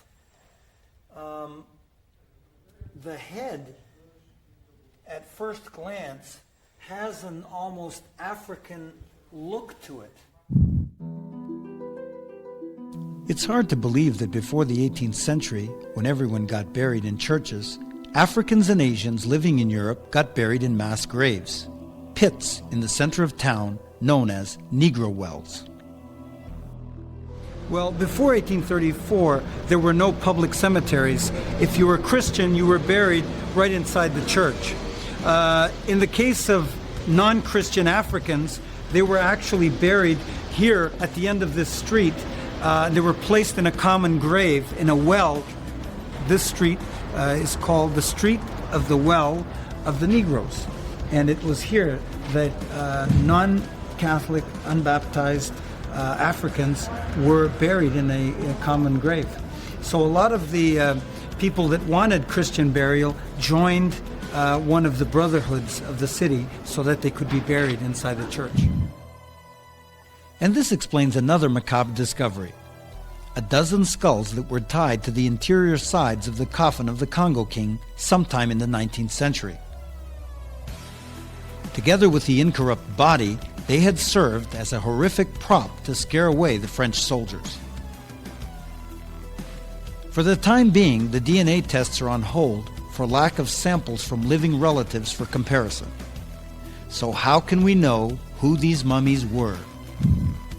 Well, amidst the valuable church records kept after the earthquake in 1755, we discovered a burial register, so that at least the dead buried here are no longer anonymous. And what of the extra skulls discovered tied to the coffin boards of the alleged Congo king? They are probably what remains of the older burials in the crypt before the earthquake. They are what remains of the Valladares family.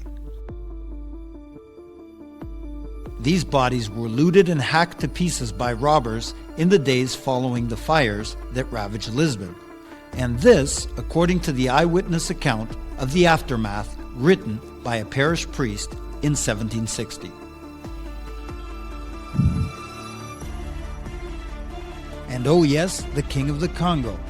When he died, his real legacy began. As a member of the Sacramento Brotherhood, he was allowed to be buried in the church crypt.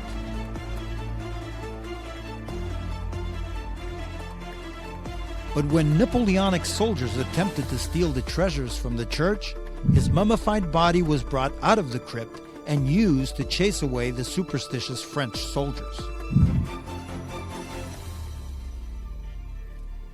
Frightened by the exotic mummy, they never returned to the church or district again. And the Congo king, well, he became an urban legend.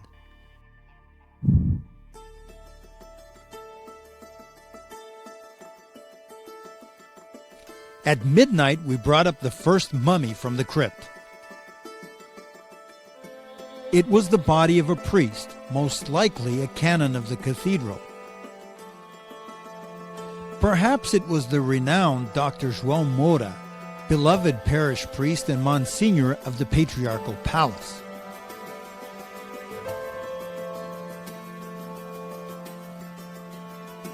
He died on April 6, 1821. The unidentified portrait found in the hallway leading into the church could well be this man.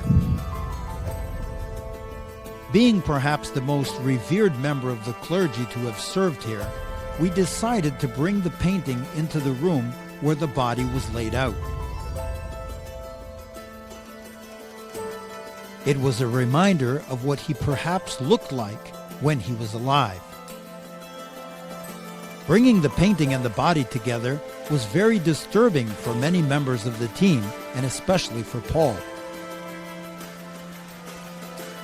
As we looked at this mummified body before us, Paul was reminded of a quote from, of all people, rock singer David Bowie, who said, "Confront a corpse at least once.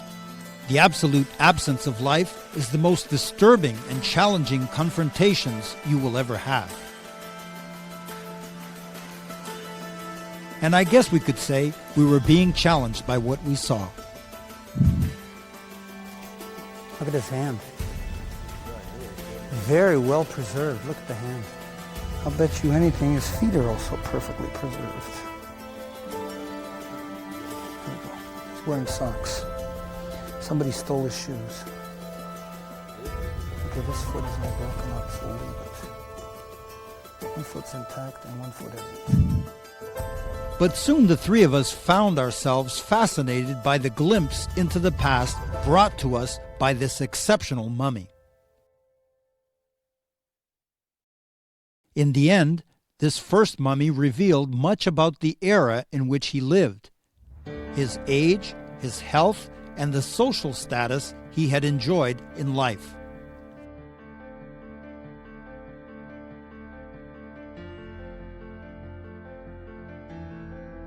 This priest was a Monsignor and a canon of the cathedral. His vestments reveal that fact. They are identical to modern vestments of priests of the same rank.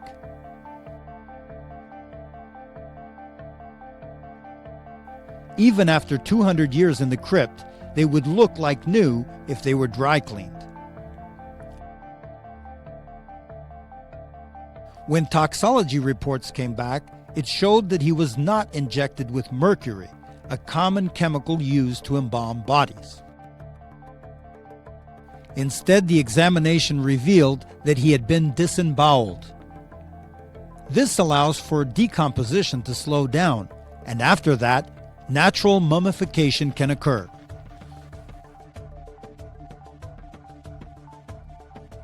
His girth shows that he was a member of the upper class. He was critically obese and, according to Dr. Cunha Coutinho, most likely had gout. This was a sign of a very rich diet. Apparently, he lived well despite the constant civil uprisings that took place during his life between 1804 and 1830. It seems that he was obese, wasn't he? Yeah, he's 1.70 meters exactly. He's one. Yeah, doctor estimates he's about 1.70 meters in height, and he is. In fact, we verified that he is. So these folds here sort of show that he put on a lot of weight, didn't he? He was a heavy set man. So it appears to be the same man depicted in the portrait. What we can say at best is that this is perhaps Dr. João Moura, the first parish priest of the Sacramento Church after the earthquake, and the Monsignor that was buried in this crypt just before church burials were prohibited by the state. The illustrious Reverend Monsignor Father João Mourão died on March 28, 1821, and was parish priest of the church between 1804 and 1815.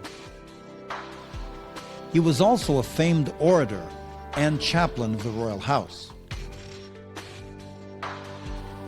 For the time being, DNA tests are on hold for failure of samples for comparison.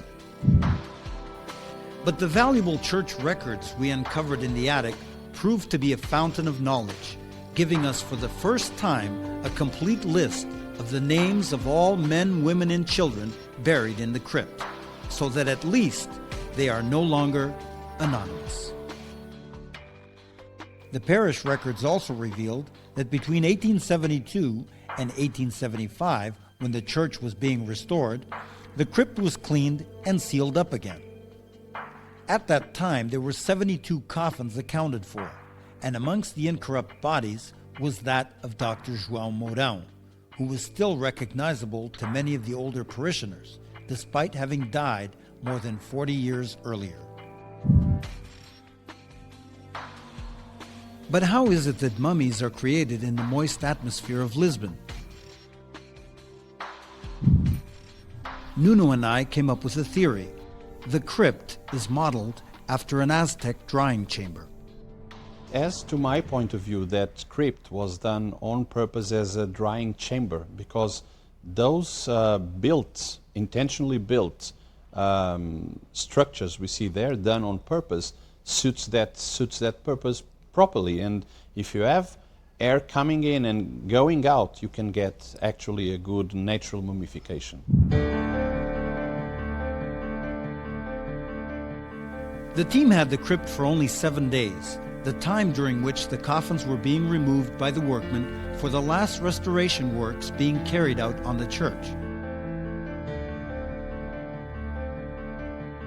During this period of time, we collected DNA samples from all of the mummies, as the canon of the church had requested. The workmen then returned all of the mummies to their proper place in the crypt, even though fragile coffins sometimes made it very difficult.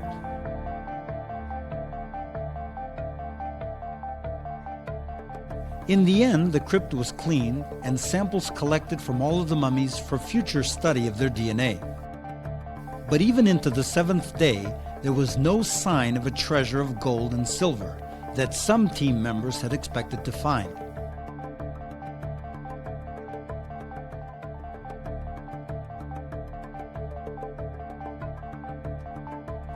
Then, late on the last day of the intervention, there's a possible break, as a workman finds an unexplored tunnel at the top of an arch. I was thrilled. We have a new discovery, folks, that may change our perspective on this. My worker here has just discovered that over this arch is what appears to be a chamber with a tunnel that leads a great distance back. I think we need a camera here, folks. But in the end, there was nothing down the mysterious tunnel, but unfulfilled hope and a fitting end to one of history's mysteries, the secret mummies of Lisbon. There's 4 meters. It goes 4 meters back, and then it's walled shut. Studies later showed that the tunnel was actually part of a desiccation system used to create mummies.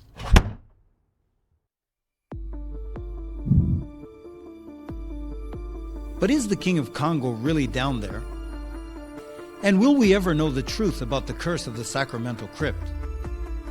Those who came here before us allegedly experienced unexpected illnesses and even some madness. Will the same fate befall us? Is there truly a curse for those who open this storehouse of the dead? Or is this just popular superstition to keep us on the edge of our wits? All remains to be seen. One thing is sure, whether in our mind or in the physical world, the dead are always with us. Always.